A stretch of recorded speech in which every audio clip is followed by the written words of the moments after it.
Damn, Cody, everybody be liking what we're doing with this Bullhorn app. Yeah, what's not to like, man? You get to text, you get to call in, you get to run your mouth with your favorites every episode.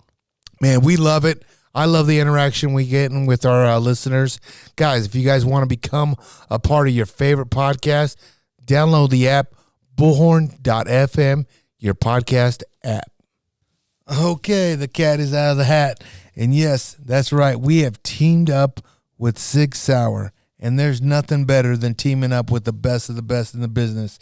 And I'm talking anywhere from their optics, firearms, and ammunition. Me personally, I've been rocking the Zulu 9s for the binos, and I am loving them. I think they're the alpha of the glass. For the fraction of price that you pay for, guys, check them out, the Zulu 9s. But I must say, I went down to the Sig Sauer games, and I got introduced to the Zulu 6s, and I had no idea their technology was so advanced. And I'm talking about their stabilization. You guys hit a switch on these binos, and bam, it's all smooth. No rocking, no motion, nothing. It is. And you know how heavy I breathe.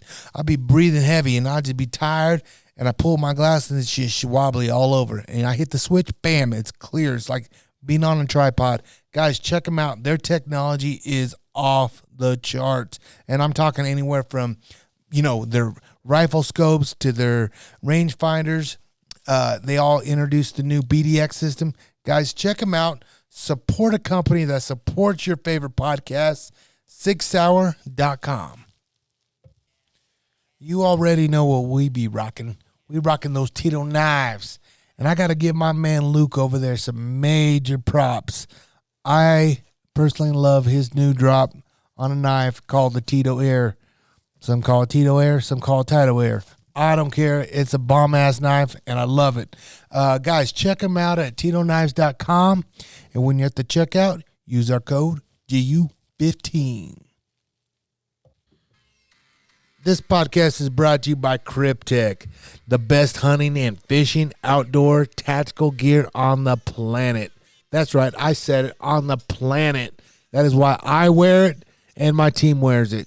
Guys, check out Cryptek.com, and when you go to the checkout, type in our code, Gladiators. That's all capital letters, Gladiators, to save that money. Cryptek.com.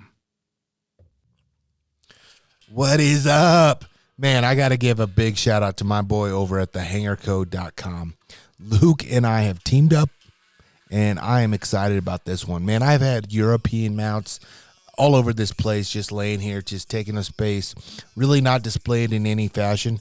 And now he has pimped out all my European mounts. I literally got this tabletop one. Now I'm displaying right here on the podcast table. It's the Javelina, and it is sick, and I love it. Guys, check him out. Go to his website at www.thehangerco.com, and that's HANGR co.com. Guys, he has European mounts for everything. He has it from deer, bobcat, from all your African games. Like, literally, he has it all. And guess what? It's American made, and it's a small business, so let's support that. Guys, but that's not it. By listening to this podcast, you get to save 30% off your purchase. Guys, type in that code, GU30 at the checkout. Save that money. This podcast is brought to you by Kafaro International. It's gear for life. Extreme hunting products, packs, frames, tents, shelters, sleeping systems, stoves, and more. Did I mention it's American made? Love it, America. America. Hey, guys, check them out. It's Kafaro.net. Is there a doctor at your hospital that's making you feel this way? Because I know it ain't me. But then I thought, like, I have been working out again. You know what I mean? I can't wait to fucking have sex with my lights on again. With the lights on? We ready? Let's do this. Yeah, let's go. What up, what up, what up? We back. And, God damn it, dude. I don't know how many more times we're going to say this, but I'm going to take advantage of what I can. Skinny Cody's on the Bullhorn app. What up? Rumor has it. This podcast might fail now. Skinny Cody. May leave for everybody that's listening that's been there from day one. But don't worry. It's been a good run. Don't worry. I did what He's I could. easy replaceable. Oh, fuck. Damn. I did what I could. We got the boss running the cameras, making us look all cute and shit for the IG. Tonight's guest, I'm going to tell you guys right now, I had no idea. Well, let me cut this cigar. I had no idea I was going to get a guy like this guy in my studio.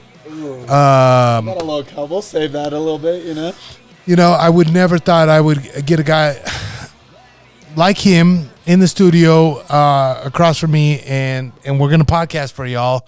And that being said, Bruno knows, the man from the podcast himself. If you guys haven't checked him out, you will check it out. Bruno is, it's Nicoletti, right?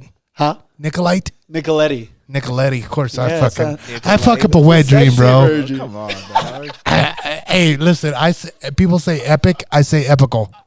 Okay? I all can good, fucking dude. shut up. But, so Bruno, first of all, thank you for coming, because you're a Colorado Springs guy. Yeah. I got to drive back home. Yeah, So man, that's all good, I'm bro. sorry, dog. It's all but good. when you said Thursday's the best, I was going to tell you, I was like, man, bring your girl down. We'll just go hang out. I'll show you Conifer, and you guys come hang out. We'll have fun. But Thursday's good. We're here, and we're live. Yeah. And I just want to say, first of all, thank you for coming down. Thank you, bro. So for the people that are chiming in right now, Bruno, tell me a little bit about just who you are. Just in a couple sentences. Ooh, couple. A few. Go ahead, say a few. Yeah. So I am a Brazilian American.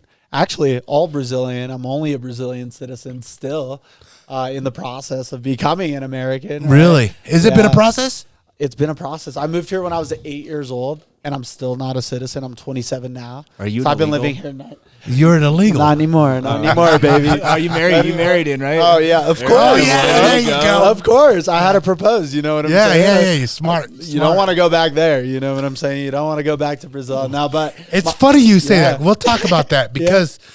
Go ahead. Go. yeah, I don't wanna no. interrupt you. But my family and I moved here to the United States when I was 8 years old. I grew up in Colorado. Picked up wrestling in high school. Wrestled through high school. Ended up going to college. I went to CMU, Colorado Mesa.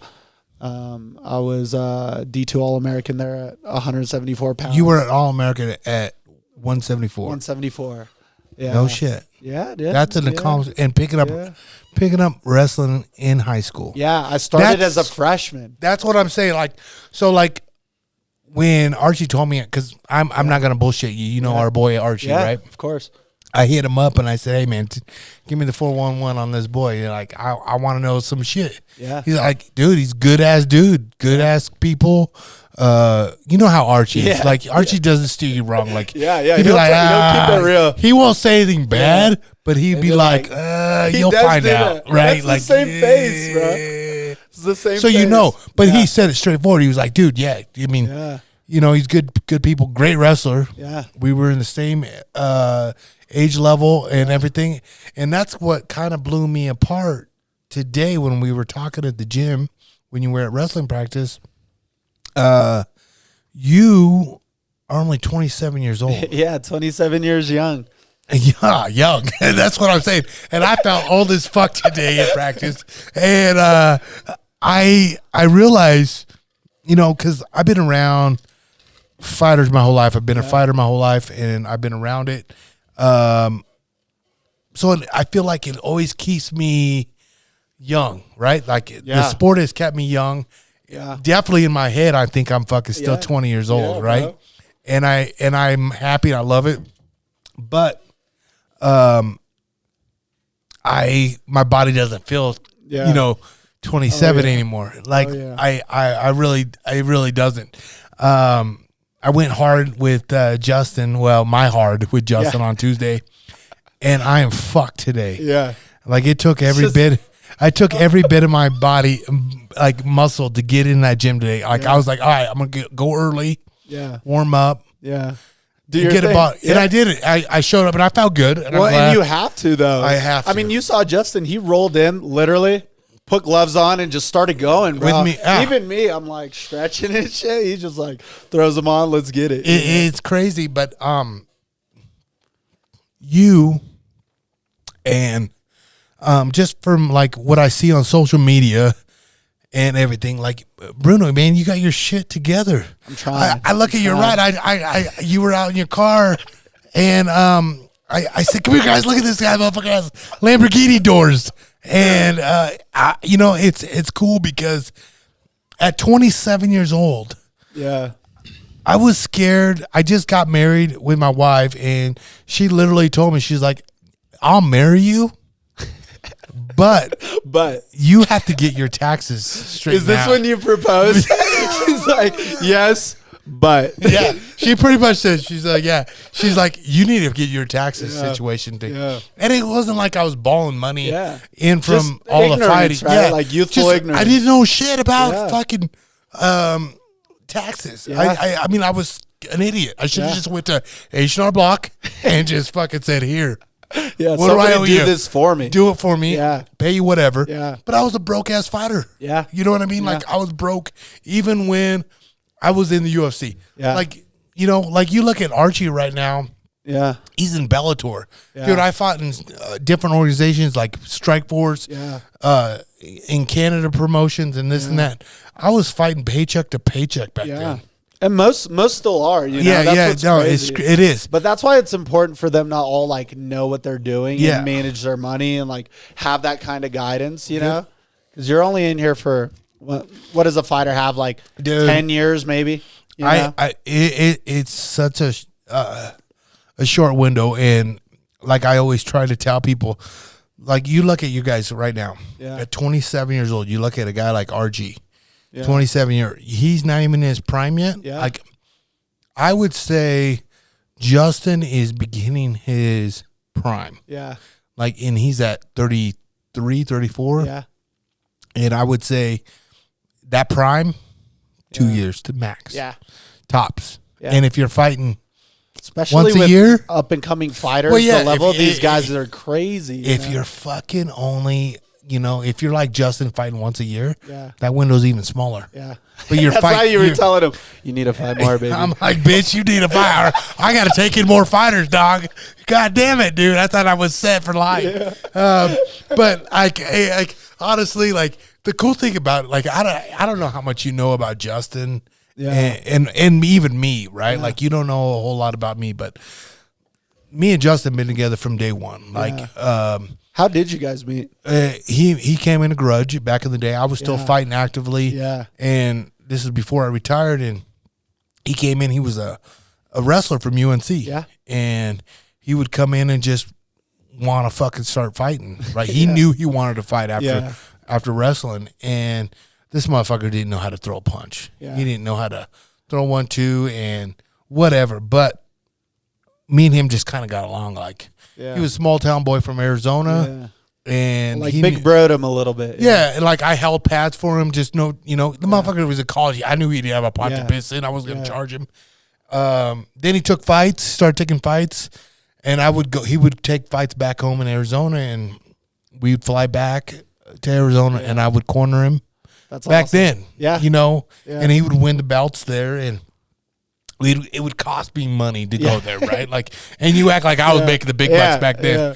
And so it was just like, even when he was in like, it's PFL now, but World Series of Fighting was what it was. He was a champion. Yeah. Or getting ready to be the champion. And I just did a private training session, and I charged $50 a session back then. And it was like, she paid me for 2 sessions. It was $100. Yeah. And he saw me. Yeah. He was probably like where Cody's sitting, and she goes, "Here, I'll pay for the next one now." And she gave me $100 bill. Yeah. And I was like, hell yeah, cool. Yeah, you return. I was like, $100, bro. I was like, I'm living. I'm gonna take my wife to Cinzetti's or some shit like that, dog. Baby, we going to Chili's tonight. Let's go, bro. Fucking, we going. Molten cake. I was like, baby, we go. Yeah, exactly, Chili's. Fucking shit. I might even try fucking. What's that? BJ's. What's that place called?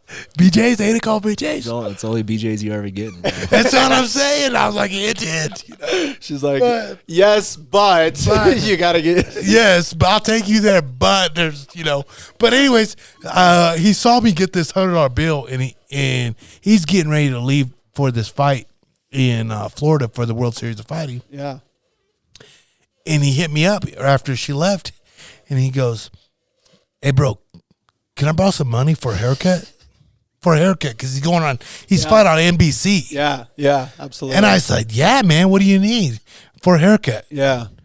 Well, I open my wallet. All I have is this $100 bill. He snatches it from me, and he goes, "I'll pay you back after the fight." I was like, "Damn. Anybody else need a private?" And so I gave it to him, right? Yeah. Came back that week. I didn't go with him that trip. I don't know why I didn't go with him.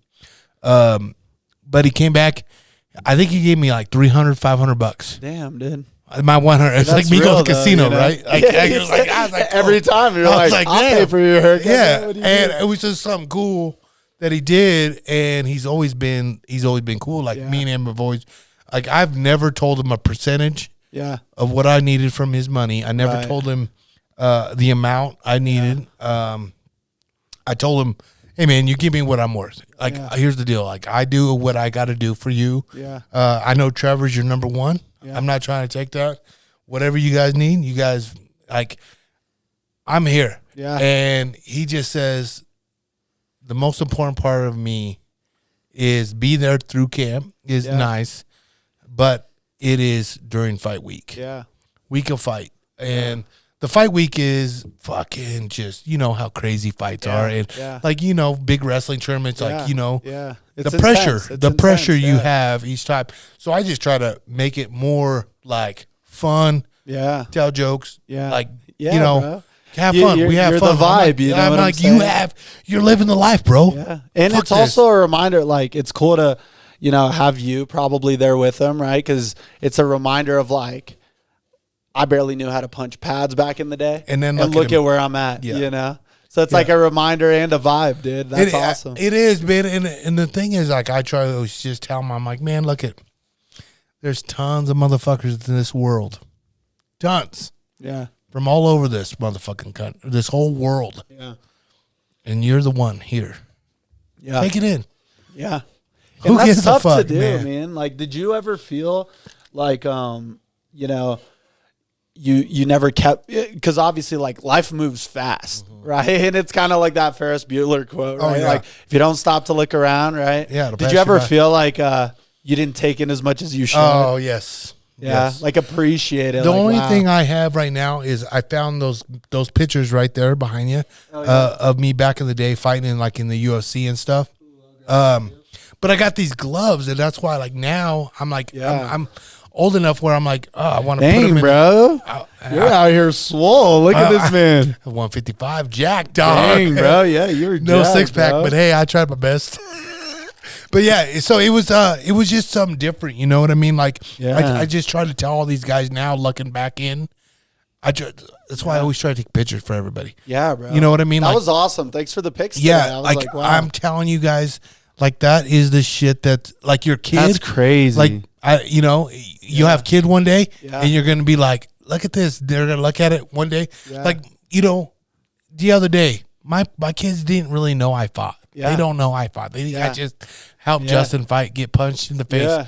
They saw me in the commercial on the pay-per-view with Justin. Yeah. They're like, whoa, that's you, Dad.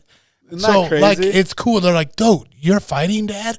So it's That's like wild, now it's dude. my daughter's starting to get it. You Bro, know? look at Dana. Look how young this man looks. Dude, look at That's Joe Rogan. crazy. Watch it. Do you see the picture of Joe Rogan? Joe Rogan I think has it's- hair. Has hair.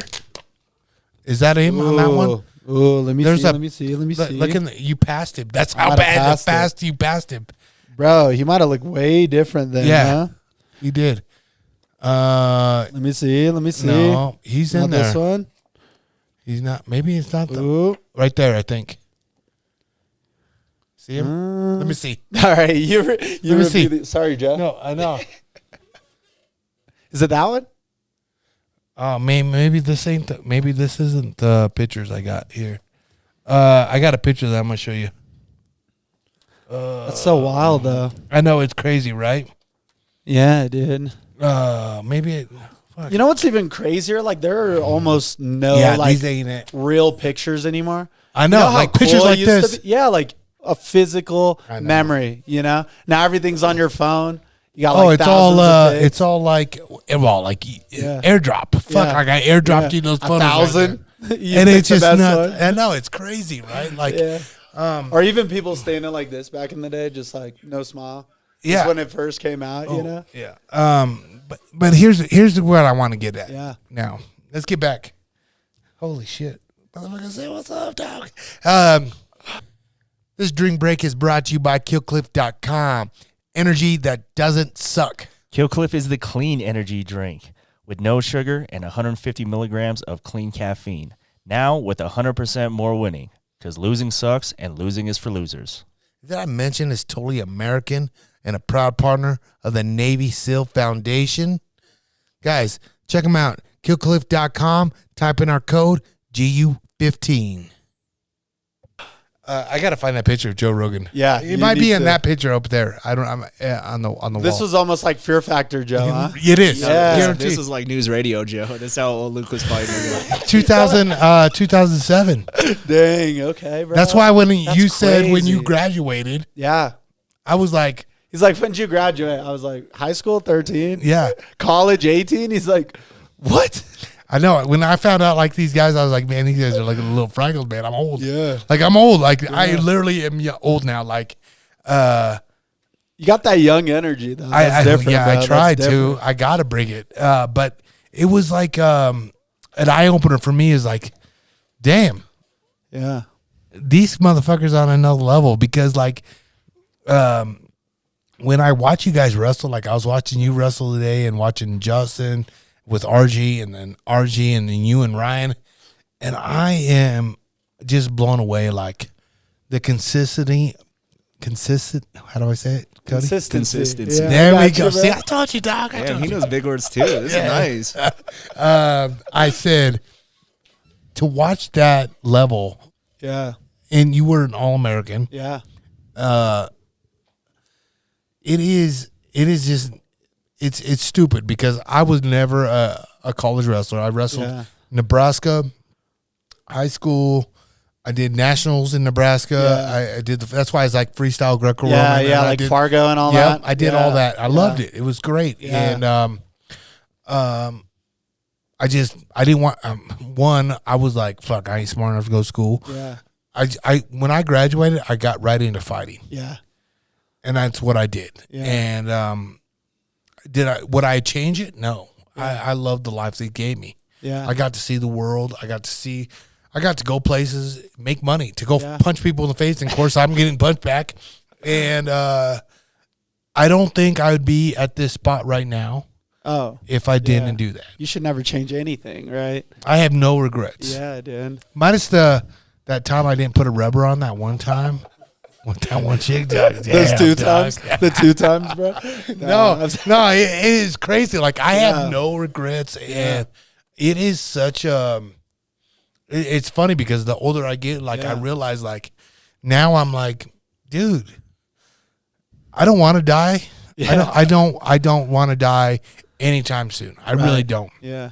But God forbid if it does happen, I want people to realize, like, I lived a fucking great life, man. Yeah. I've been all over the world. I have done shit that most people would just think about or read in a book or watch on a show. I have Absolutely. done it. Absolutely. And each day I try to do something cool. And it's the guy, one of the guys right here that I'm that's watching the show right now.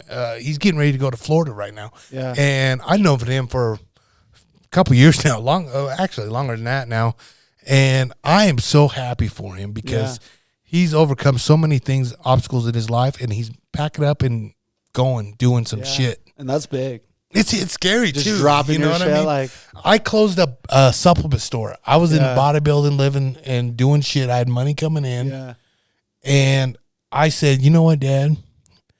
I'm gonna not do this no more, and I'm gonna go fight." Yeah.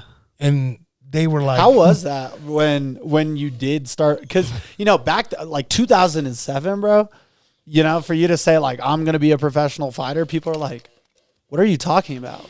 Like, what is fighting even? You know what I'm saying? I had so It many wasn't people sanctioned say, yet. "Why are you doing Yeah. this? Why are you doing this?" Yeah.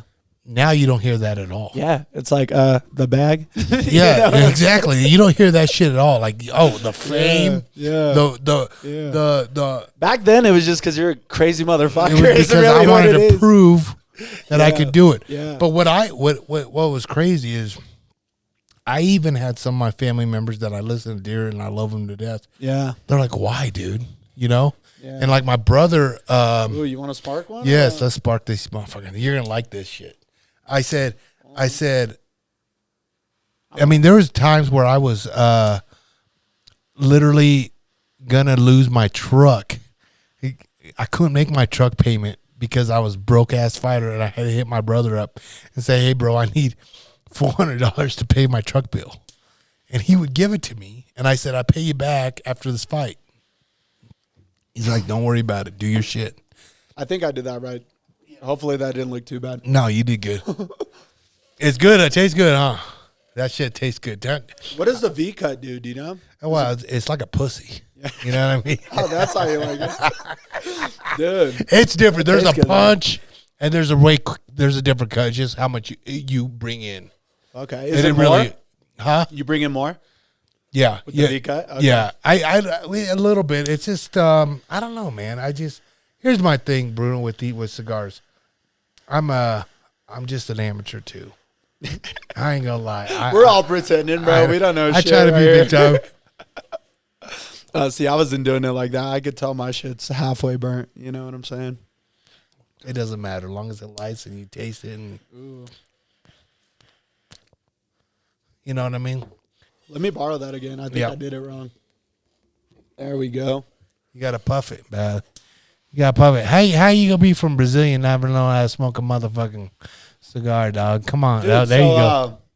My dad is like straight edge. Has never done anything. Liquor, never even a sip of anything. To even today? To today. Yeah, never.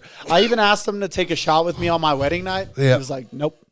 Oh, no kidding. No kidding, Hey, bro. hey, that's So I learned all the wild shit I've done, all the drinking. being American. That was by myself, bro. Being I learned American. that. I learned that through my friends, through Yep. the peers. Yeah, well, we're bad influence. No, dude, it's been. I mean, honestly, like growing up in America has given me, so much that I never expected. When I think back, being a little kid in Brazil, even you mentioned the car I drive, right? Like, if somebody would have told me that 3 years ago, 5 years, well, maybe 3 years ago is different, but like when I was 10 years old, it was just like, no way, dude. There's just no way.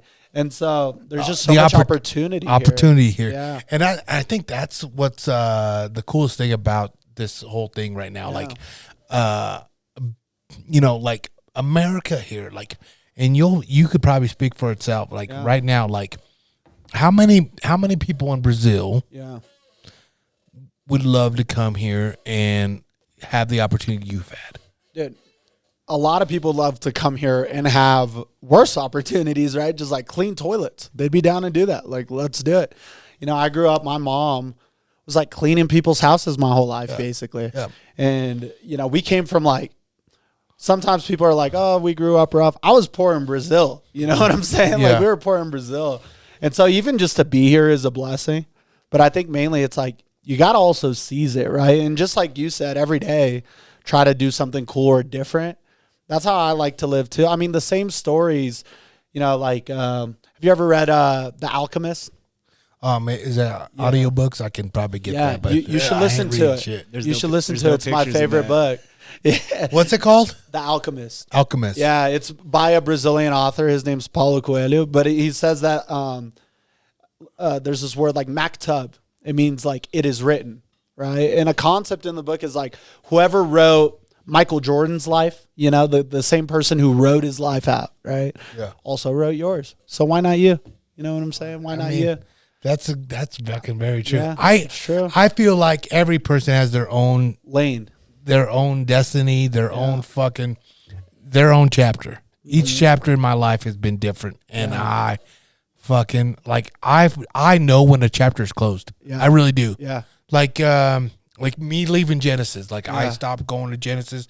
I was like, man, you know what? I'm gonna focus on this, do this, and work with Justin Onyx.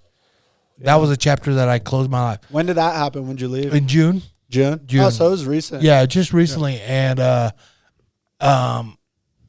you know, the one thing the only regret I have is not saying goodbye to everybody, telling all my students and everything.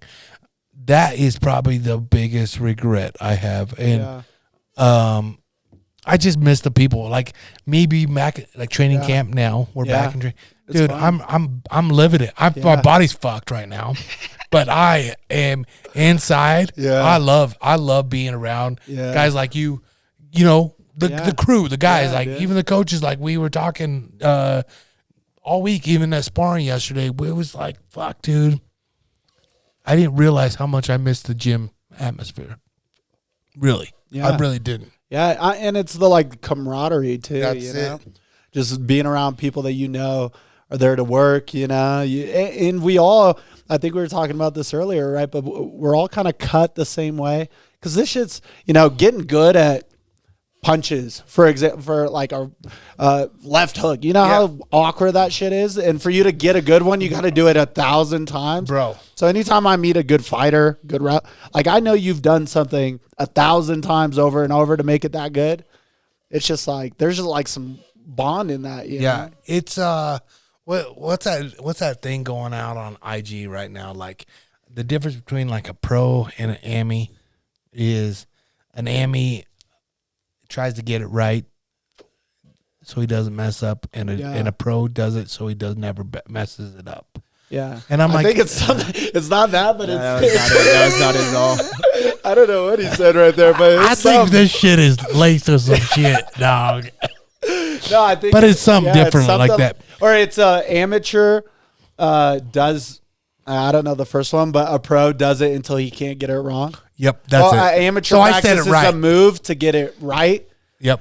Pro practices it until he can't get it wrong. Yeah, you were supposed to do the pro part. I was doing the amateur part. Okay, you wanna we can run it. So the amateur does it so he doesn't get it wrong. Yeah. Yeah, right. Until he gets it right. Till he gets it right. Till he gets it right. Right. We can tell that you're an amateur podcaster. And the pro gets it until he doesn't do it wrong. Yeah. Yeah. Either way, that I was like, damn, dude, that's so true. Because like, how many times have you hit a single leg now? I can't even count, but probably tens of thousands. Exactly.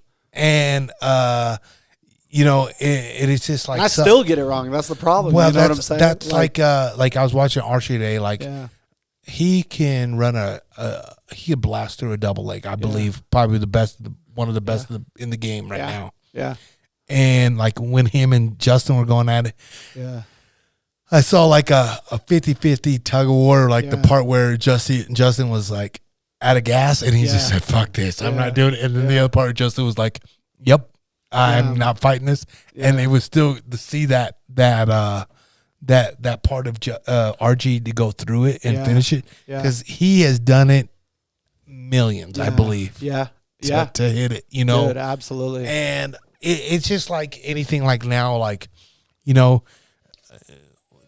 for me to throw a jab or me to open a beer, fucking clockwork, dog. I got that shit. Me lighting a cigar, it's different. Yeah. Right? Yeah. Even now I've been doing it. I know, right?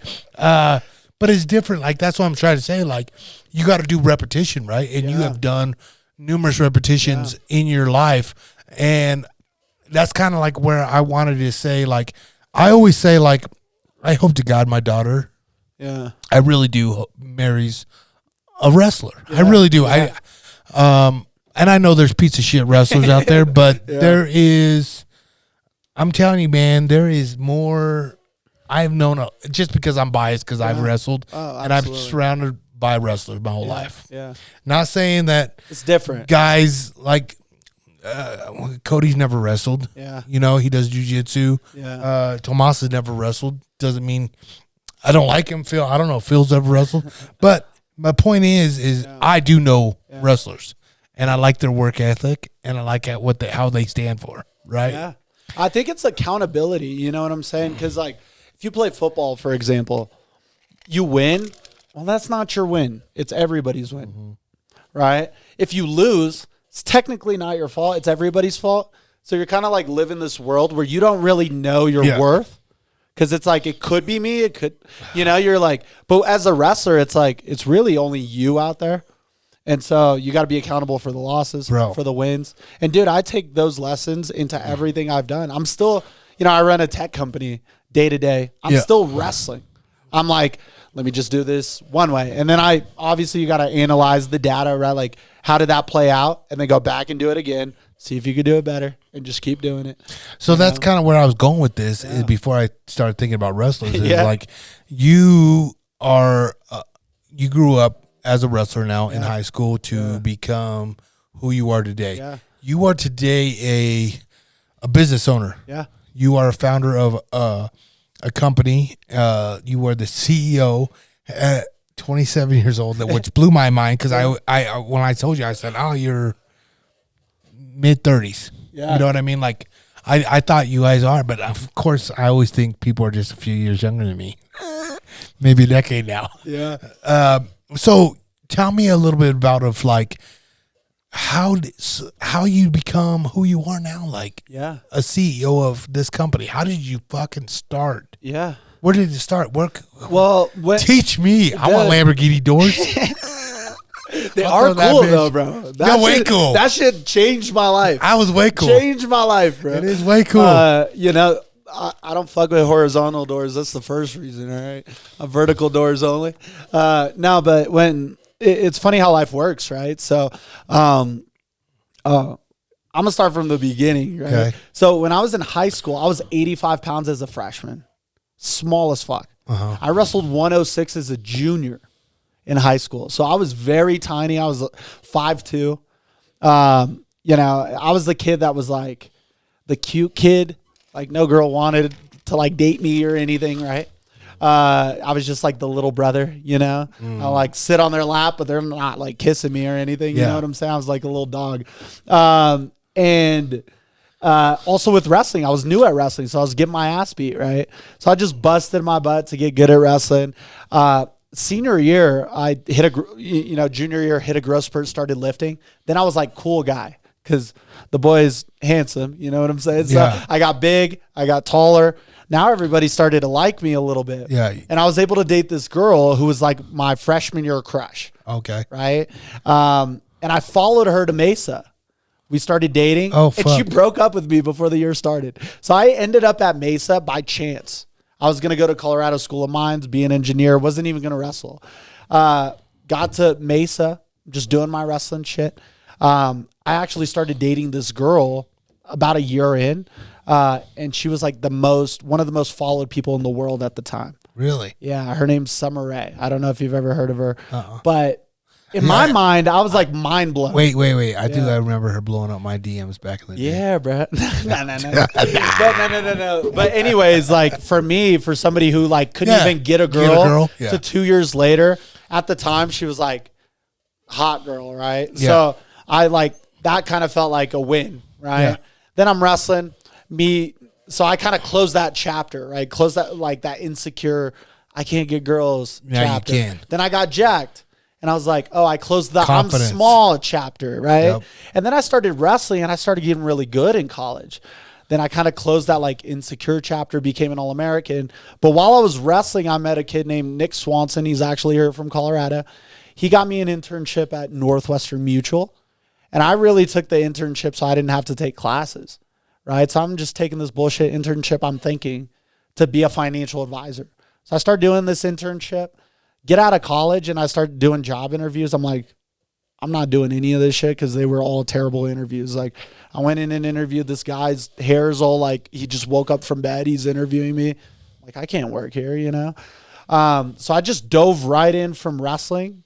to being a financial advisor. And that became the next, 3-4 years of my life.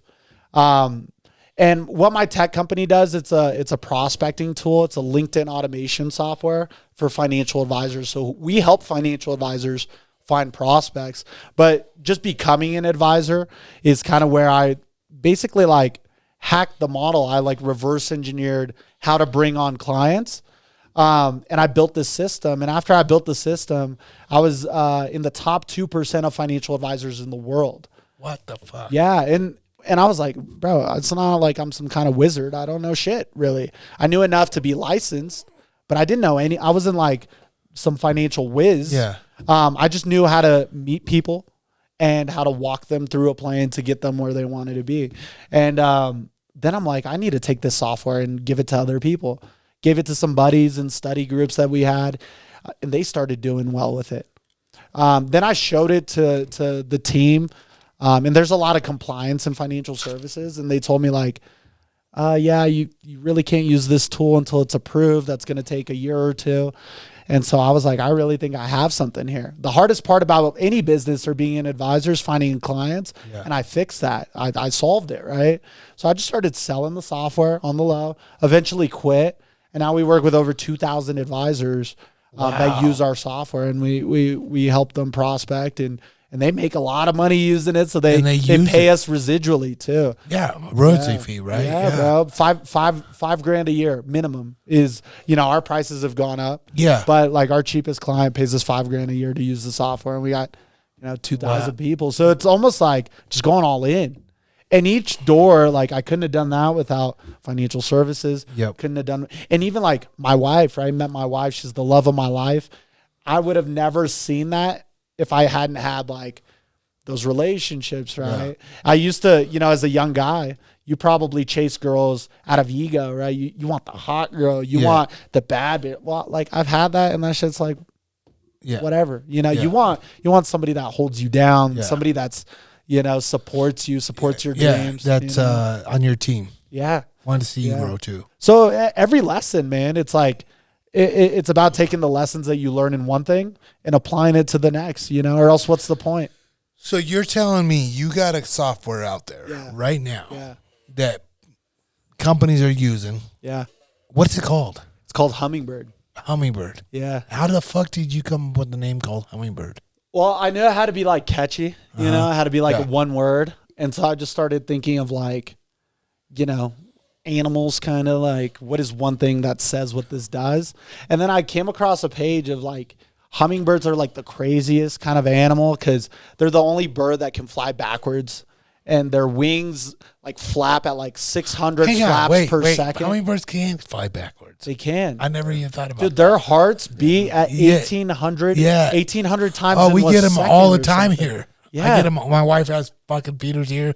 They're awesome weird, animals. but they're weird. They do fly backwards. I do get that. Yeah. I guess I never really put so it just kind of felt like it was like doing a lot. It's like the animal that does the most to earn their, like pollen or whatever it is that they eat, right? But it does the most work out of like any animal in the kingdom. Really? And I was like, that's what the software is doing. It's doing, literally, it does 60, if somebody were to do what the software does manually, and all we do is press a button, but it would take 66 hours of a person's time a month to do what the software does. No shit. Yeah. And so we're like, yo, I'm selling time. I'm selling you 66 hours a month. Yeah, which is, we were just talking about podcasting and editing and everything. Bro. Like, imagine you had a button and it's just like, replaces everything. Let's go. Yeah. Priceless. Yeah, it is. It is priceless. Yeah, it really is. But I'll take a nominal fee. Yeah, well, you got to. You're the brains of the operation, right? You came up, you thought outside the box. Yeah. Of where you are at. Dude, and it's about surrounding yourself with the right people. I got a good team of people that like believe in me and believe in my vision. And, people that are willing to like challenge your ideas as well. You don't want a lot of yes men, You want people to be like, maybe that's wrong. Ooh, bro. Ooh. Well, he took it away like I was cut off of my own shit. You're cut off, Maybe bro. I am. Well, he did drink this whole bottle by himself. By himself, huh? No, I'm good. No, I didn't. This was from New Year's Eve. Okay. Marcus put a dent on that motherfucker. You know what I mean? So back to Hummingbird, real quick. Yeah. I'm blown away with this because, did you know an app person? Did you know a person that designs this? And you know how like life comes full circle, right? So I had gone to, I think it was 2017. It was like Forbes 30 under 30. And I was on like a guest list. I wasn't like on the 30 under 30, but I was invited. So I was like, I'm going to go. Went to Detroit and just met some guy that was like an app developer. His name's Moan. And just grabbed his number. Didn't think anything of it. Then I had this idea and he was the first person I called. And he's like, yeah, I could build that. And it was like very rinky dink. It was just for me at the time. Yeah. So we had to go back into development and make it so we could have members and stuff. But yeah, he gave me the beta version and I just kind of ran with it. And it's just funny how it works. You know, if I hadn't gone, even on that trip, I wouldn't have met that guy who wouldn't have given me the idea. Bro, I'm telling you right now, life is so crazy. Like when you meet somebody, you would never think, oh, it doesn't matter. Like the whole thing, like even with this whole podcast now, like the people that came across my whole life and companies I work with now, like I would never imagine my brown ass doing what I'm doing. Right. I mean, you got to realize what I did. Like I grew up in Nebraska, small farm down in Nebraska. Yeah. That's so crazy. Took a from chance, Nebraska. right? Yeah, that's Took a chance and I said, I'm going to go become a fighter. I'm going to go in the UFC and I'm going to fight. And that's what I did. My problem is I cut my goals short. Yeah. I'm going to tell you right now, anybody now, and that's one thing I've learned from fighting. Yeah. Goal driven, like literally I am saying, and I'm what, 42 years old now. And I'm saying right now, set goals to the fucking highest part because, you know, set milestones. Like my whole goal was just to be in the UFC. Yeah. I wanted to be like, here, I told you I was going to do it, and I did it. My goal should have been like, hey, I'm going to be a champion. Yeah. You know what I mean? Or, hey, I want to come back and buy you guys another house. Yeah. Or just from fighting or whatever. Yeah. I didn't do that. Yeah, you never want to be like happy to be there, you know what I'm saying? And I was just cool just being there. Yeah. And that's one thing I will say about the podcast now. I have found new goals because there's so many other podcasts out there, right? Dude. So like yours, for instance, right? Like you want to see what I'm doing. Yeah. I want to see what you're doing. Yeah. I want to build a better podcast because this is what you're doing. Or my buddy down the road is doing one. I got to be able to be like, compete with it, but be different. You know what I mean? Well, dude, even like what you mentioned about people, right? Like, you know, thinking back to how you know Joe Rogan back in the day. Mm-hmm. Who knew that he would be give you advice on a different venture? I always think about this, right? There are 8 billion people on the planet, right? The choices that your dad had to make, every single choice led up to him meeting your mom, his parents. Every single choice she made, right? Led up to them meeting. If your dad pulled out, you don't exist. Yeah. So you being here is impossible. Nuts. Then every choice you made. Now every choice his parents made and his parents. It's everybody. His parents. Exactly. The fact we're all in this room, it's literally fucking impossible. So any interaction, I'm always like, you can learn from you never know when like meeting somebody or somebody saying something will change your life. Yep. You know? Yeah. It was so when I was fighting, I remember getting right before I signed with the UFC. I remember the book or the Secret was really popular back then. The Secret is like if you manifesting. Yeah, if you fucking believed in that shit and you wrote it on a piece of paper or you put a picture of something you wanted and you saw that shit every day, it would come to you. Yeah. Right? Dude, and I'm telling you, I got out of that for a while. Yeah. But I'm telling you right now, like, I had a Tap Out sticker, and I said, man, it'd be so cool to get sponsored by Tap Out. Because back then it was huge. Yeah, it was all of it. It was the only thing that mattered, right? Yeah. Mask, Punk Ass, Skyscape. They came out with a reality show. Yeah. They came to our gym.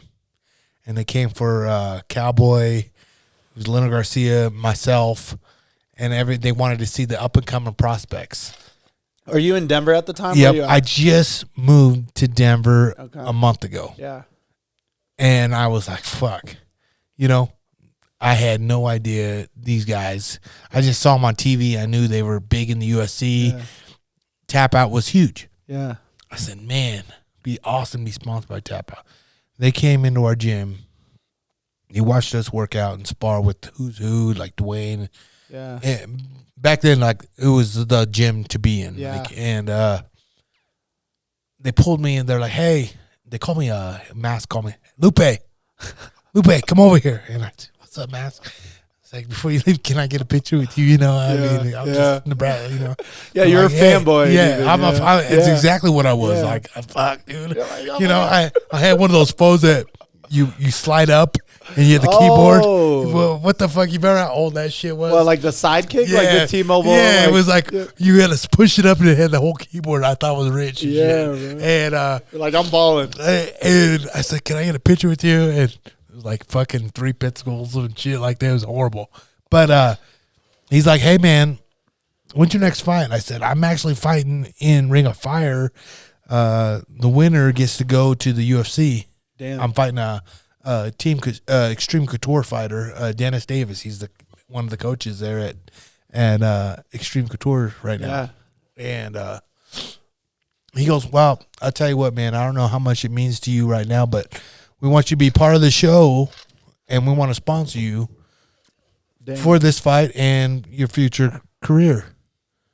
Dude, instantly, I didn't even hear dollar amount. I didn't hear anything. I'll pay you. I felt like a piano was off my back. I was like, yes, like I reached a goal. Yeah, that's giving me goosebumps. And it made me, like, you have no idea, dude. Yeah. Like, I was so broke at the time. Yeah. And he's like, hey man, it's gonna take a while for us to get to your 1099 and everything, but here's some money.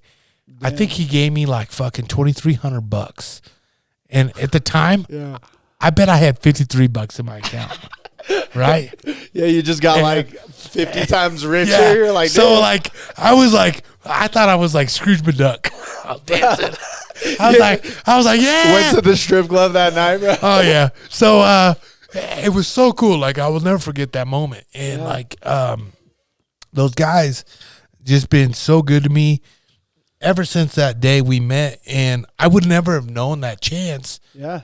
Or what that's like if I didn't take that leave from Nebraska to come here and become a fighter. Like Midas, I wasn't even in the UFC yet, and these guys already told me, "Hey, we'll sponsor you in your career. I don't care if you're in the UFC or not. Dang. We're gonna." Do you ever look back and you're like, "What was it about what they saw?"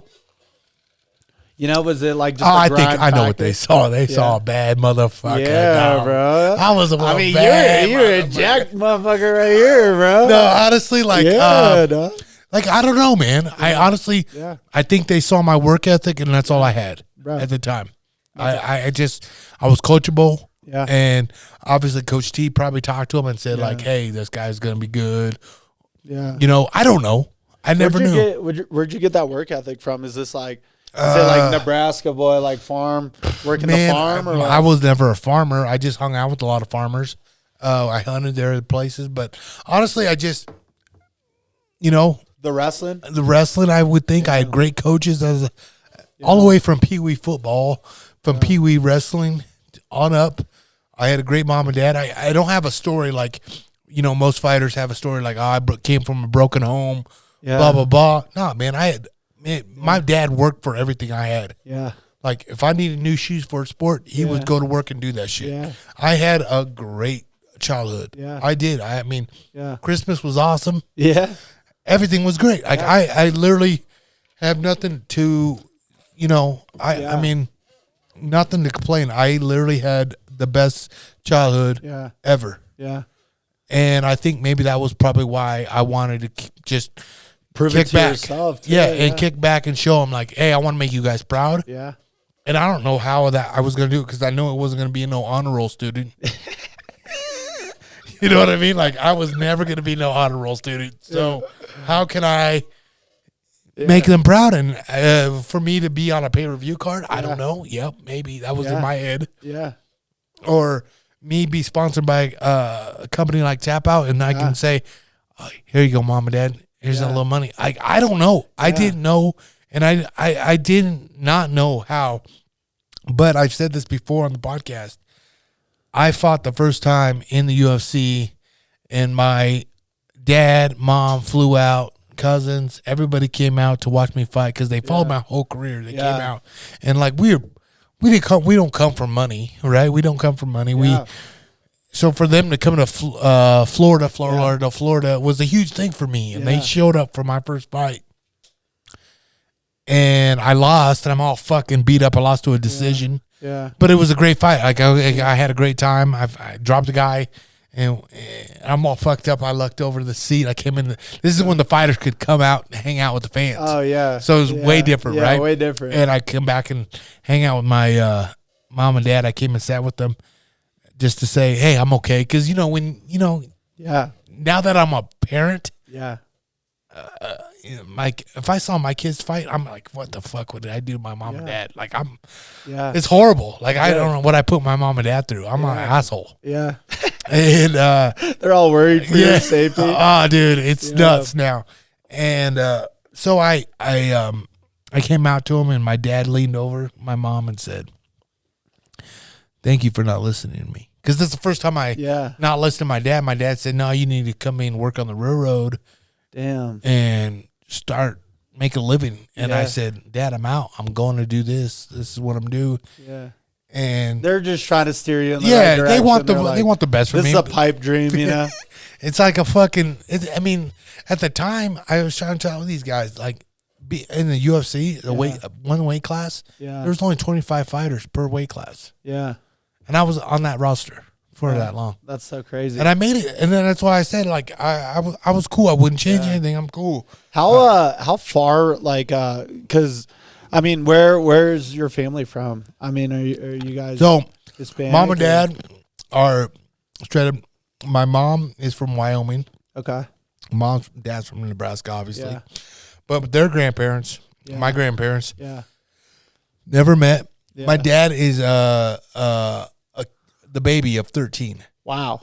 Yeah, that's a huge family. Huge. You just got like and my mom had like 10 in her, and she lost her mom at the age of 13. Wow.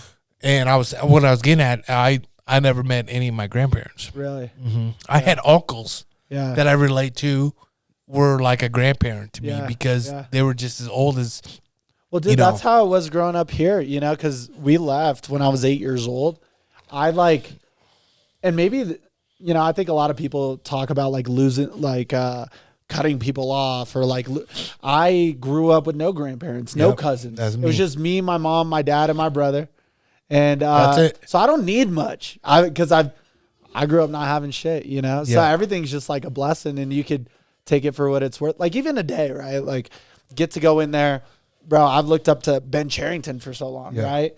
Having this guy coach me, right? I used to watch him wrestle. This like the first practice you had been there? No, I've been going to quite a few. Yeah, I saw having him in there.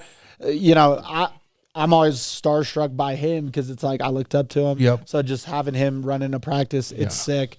Having Gaethje in there. Yeah. Like I said, I remember watching him when I was in high school. He was actually my camp counselor. Yep. When we would go to the UNC camps. So it's just like being able to be around people like that, guys like me walking in the gym, oh fuck. No, but dude, even when I walked in, like you're already like trading blows with him, just messing around, But it's also like you're not there for no reason, right? No, you having me on here, it's just like a blessing, That's it's very cool where you're at and how you have that attitude now.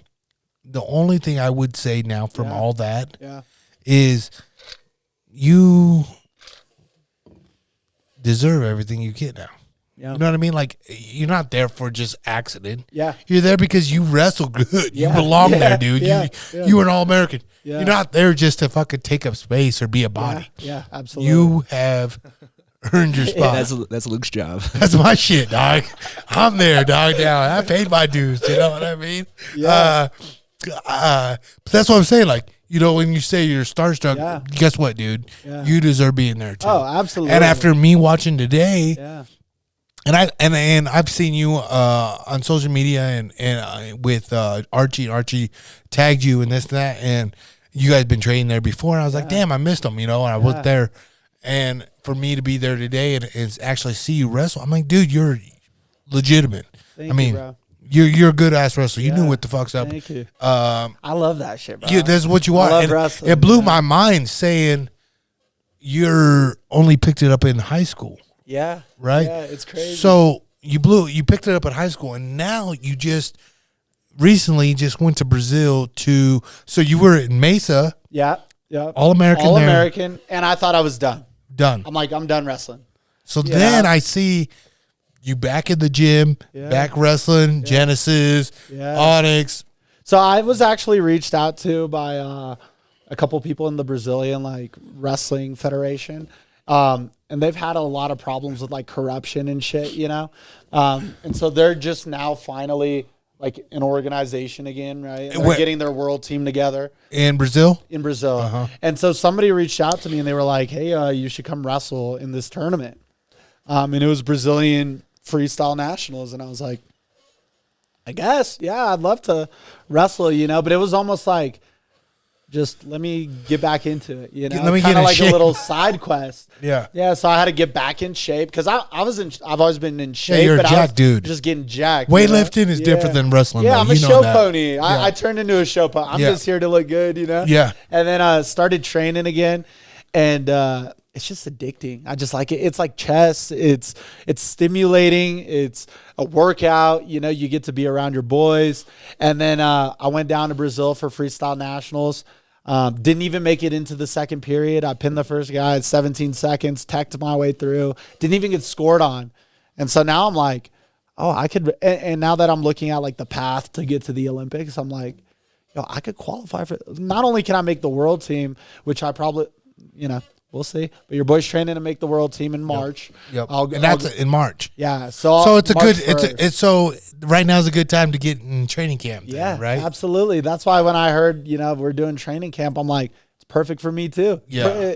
Today it sounded like it was perfect. Everybody's either fighing or training at the same time. Yeah. So not only do I kind of like what you said, right? Setting your goals high. You know, not only do I want to make the world team, but that's just chapter one. You know, I'm trying to qualify for the Olympics, but I might sneak a medal. Who knows? You know, in my head, I'm like, hey, I'm trying to come back with some hardware. I know that's wild but that's how I feel. Dude, do not short yourself.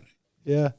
Limit it. The sky's the limit. I honestly think, it's a perfect story. You could write a book about this, bro. Yeah. I'm not fucking tooting your own horn, but the story that you just told me in what 50 minutes. Yeah. Damn, that was quick. I told you, dog. Dude.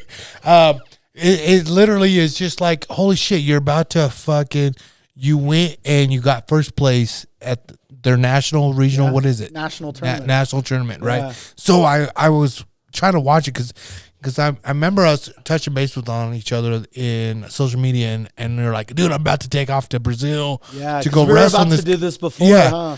And I was like, cool, go do that. Yeah. That'll give us more to talk about. Yeah. Hour in this pocket, we're finally talking about it. I'm cool with whatever you do. It's cool. But then you came back and won it. Yeah. So tell me about how many matches did you take to go there, and were they collegiate guys you felt oh, this sucks? Yeah.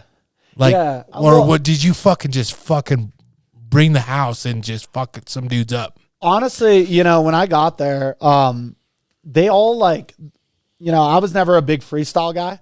I think freestyle plays to my strengths. I'm I'm great on top. I got a nasty gut wrench, nasty leg lace now that I've learned it. But I love. That's what my wife says too. I'm good on top. No, you're not. And I'm like, fuck, dude. I want to be good on bottom. She doesn't say that. She's never said that. I'm telling you, dog. You're a liar. Come on. I'm telling you, dog. Oh man, but yeah, dude, I got there and I started watching them wrestle. Again, I love wrestling neutral. That's probably my favorite. Right? I love getting takedowns. But I got there, and when I was watching them wrestle like each other, I was like kind of worried because I'm like, oh, these guys are actually like really good. And so my biggest focus was just like, I don't want to expose myself, you know? So I'm going to just get in there and wrestle, just solid wrestling. You know, I was seeing guys like hit these crazy moves and lat drops and arm spins. I'm like, you know what? I'm a hand fight, catch an angle, get a takedown. And I just took it, you know, situation by situation. But it's kind of hard to know because I didn't even get scored on. You know what I'm saying? Like in the finals, I didn't make it to the second period. I teched everybody so it was 4 matches. Did you lay somebody? No, all straight gut wrenches. And All I had guts. I had never hit a gut wrench ever, like a real gut wrench in a live match ever. Really? Until Brazil. And the first match I pinned the kid, but the second match I took him down and just rolled him 3 times. I'm like, oh, bro, freestyle's so fun. This is easy. Yeah. Because you do it in practice, especially, you know, doing it. Archie's been a blessing. Grant Neal's also been a blessing. Yep. Just because it's hard for me to find a room with quality guys. If you know Archie, you know, he actually won FILA Nationals, right? So hitting moves on him is not the easiest shit at all. No. And so, you know, you start training. Maybe you get one here, you get one there. So I was like, you know, what's going to happen? Because I remember my level of wrestling in college, and I'm not going to lie, just because the training was at a different level, the people, like, I was better then. But also there was this pressure back then to, like, actually All-American and do this shit that I felt like so much pressure. And now, because this is, although I'm all in, it's a side quest kind of. Like, I don't need to have all that. You don't need it. I got my family. I got my wife. We're actually expecting to. We're 23. Hey, exactly, dude. Hey. Right? So I got all, you know, I got my business. I got a lot of other stuff going on. So there's really like, I'm doing it for fun. Yep. And there's just like something beautiful in that, you know? There's a lot to say to that. Yeah, There's a lot to say about it. Yeah. It is. And like, first of all, congratulations on that, because Thank you, that's going to be your biggest accomplishment ever, because it's the best too, man. That's why I say like that.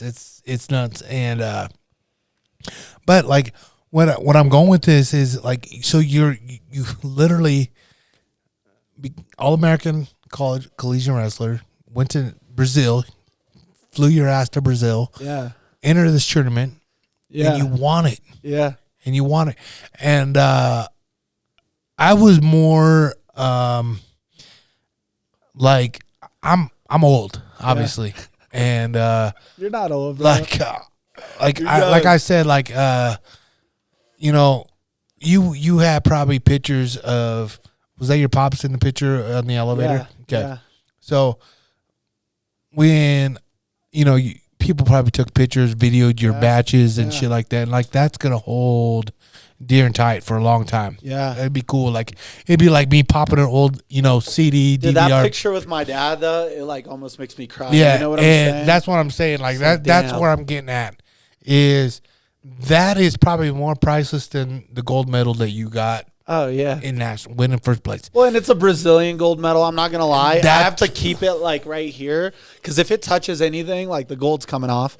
You know, Yeah. this shit's like a $3 medal. It's national. Fool's gold. This shit, yeah, it's fool's gold. Yeah, baby. but either way, Yeah, I'm like, let me prop it up right but here. it's good. You did it. The and memories, you know what I'm saying? It is the you know, let's keep it real. Like, minus all the training and everything you did there. Yeah. Let's just take this back a minute. You guys left Brazil Yeah. to come to America Yeah. to better your guys' self. Yeah. And you did that. And then I would say, like, honestly, this is just one thing I just got to say, because I can say this about me. I was never born in Mexico. Yeah. I'm very proud of it. I got big ass Mexican flag on my back, American flag on my back. Yeah. I speak very little fucking Spanish. Okay. Really? Oh yeah, dude. I'm telling you, my parents, they wanted me to be American. Yeah. Can you relate to that? Yeah, absolutely. I mean, I you know, when I first moved here from Brazil, I spoke no English at all. So much so that like they were thinking I'm like retarded or something. Didn't mean to Like say- me speaking. Yeah, but my bad. I don't know how uncensored, right? But no, I got held back a grade when I first moved here, and I was always like really smart. What grade? So I was supposed to go into first grade, Uh-huh. and they put me in kindergarten. Uh-huh. And then I started taking tests in kindergarten. And then when that year ended, instead of going into second grade, which is where I should be, they put me in third grade because I was just very good at like math and all this stuff. You know, I graduated Obviously, with fucking Yeah. doing what you do now. I graduated with like a 4.4 in high school. So I was really smart. I got a 32 on my ACT. But all of that you got 32. What? on my ACT. What do you mean? Do I what? That's What? I mean, I got like a 32.3. That's not out of 100, dude. Out of 100? I just bullshit. I That's think nuts. the I got average- out back yeah. in third grade though. Yeah. Well, that's good. I wish I would have been the older one because also I was a small kid. So imagine being a small kid and a grade ahead. Yeah. I mean, I was 85 pounds as a freshman, right? Like, Small ass dick. bro, I was getting. No, he's always been. Skinny ass dick. I've always had to tuck it in my sock, bro. That's why I wear high saw my socks. You know what I'm sock, saying? I did. But that's what's crazy, right? So I even think like getting held back sometimes is like, well, not held back, but being older. You know, it is helps. huge. It's huge. It's different. Yeah. Because you never want to feel like you're the bottom. I love underdog. I love being like the worst guy in the room because I want to climb that room, you know. But even in high school, Except for a spelling bee. I couldn't clap for shit on that one. Dog. But like, honestly, being the bottom of the totem pole, like in a wrestling room, wrestle offs to make varsity was the best shit for me. Yeah. I loved it. I loved that pressure. I did. Yeah. I love people doubting me. You know what I'm saying? Like, that's why I liked fighting. I wish some motherfucker would say like, you I can't. loved being the underdog. Yeah. I really did. That is why I made it to UFC. Yeah. I'm going to tell you that right now. Yeah. I fought guys that were supposed to be the next, Yeah. like guys like Robbie Lawler, guys like this and Pete Spratz. And I took fights and I beat them, and that's where I got me. That's what it is. That's why I said, like, some days, like today's people, like, they're like, man, you shouldn't take that fight, blah, blah, blah. Yeah. Fuck that, dude. Take that fight. Yeah. Make it. Well, dude, it's nobody wants to hear a story about somebody who's born great, died great. You know what I'm saying? That shit's so That's boring. far from you. That shit's so boring. Nobody's you know? fucking heard that shit. That story's done. Yeah. There's none of that. There's none of that, little Bruno. bit here. I'm going to tell you right now, there is only stories that have overcome people. Like, I'm going to tell you right now, I have only hung out with guys that have legitimate stories. Yeah. That are in my circle, man. I'm going to tell you right now, like, Gaethje, for one, he didn't want to work in the mine in Arizona. Is that took a like what chance. his family does Hey, and Tomas, everything? We grab a Rebel. Oh, thank you, bro. And I said, there's so many people that have stories that don't want to do. Phil, real quick, what'd you do before you left? Before you were getting ready to leave? Landscaper. Yeah. Honest work. Bro. A bomb ass dude that work for a great company. Yeah. Great at what they do. Yeah. Guess what? He's a badass fisherman, dude. Yeah. He can catch flies. He's a fucking he. This is what he wants to do, and he wants to be happy. Yeah. I don't know what how much is he gonna make off this. I don't know. Who thought I would make money off a podcast? Yeah. You know what I mean? Well, there's a route for everything nowadays. that's what I'm you know? saying. And why though? Why? It's because it's this fucking country. Yeah. This fucking your drive. You got to be willing to drive though. Yeah. You got to be willing to want. Exactly. You got to turn the key. You got to press the gas, you know? You do. Even, bro, what's crazy is I grew up, my dad, so he worked when we first moved here. He worked 3 different fast food restaurant jobs to just make it happen. So he'd go from one McDonald's in the morning to a different McDonald's, then to KFC. And then he went from that to construction and painting. And so when I was growing up, all the jobs he would get me was like landscaping or HVAC and you can make some good money there. But bro, I was like, I want to, like, this is work, bro. Yeah. It's work. It back busted. You know? And if you take that same amount of work, right, but like you do it in a way or in a avenue that you love, you know, and you're smart about it, you can make this shit happen. You know what I'm saying? And so it's just like, you know, I saw in my dad a lot of great things. He taught me a lot of hard work, right? Like how to be a man, really. But it was also like, let me learn these lessons so I don't have to, face the hard times that I faced growing up. And even my little brother, we're 8 years apart. He didn't see a lot of like what the dad shit, did. Yeah, bro. yeah. Like it was hard when my brother was like 5 years old. He already had like big TV, his own room. Like I was sharing a room with my parents in a 1-bedroom apartment for like 3 years before we even did anything, 100%.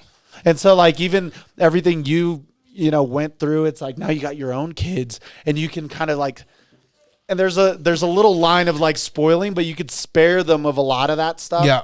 And that's why like when you look at guys like me, Archie, and it's like, but it's because guys like you paved the way, Like we wouldn't get here that fast if there wasn't a Luke saying, no, bro, like you should do it this way. Same thing with Gaethje, right? Yeah. That's no wonder because bro, you're able to like guide the path, right? Yeah. It's like, hey, don't. And No, you're believe looking me. out. Yeah, believe me. I remind Gaethje all the time. You gotta let him know. I tell him. I said, You gotta let him dude, bro, know. I fought 3 times in one night for $1,000. That's why 3 times on the same card. Same night. How much time in between? Probably 30 minutes between fights. That's wild. Maybe 2 or 3 fights. So you're thinking maybe 45 minutes. That's crazy. What, different guys though? Yeah. And this is in They the were UFC doing the same or thing back then. This was it was called VFC, the Victory Fighting Championships. Yeah, dude, we try to win the belt. Yeah. And to get to the next level In one night? One night.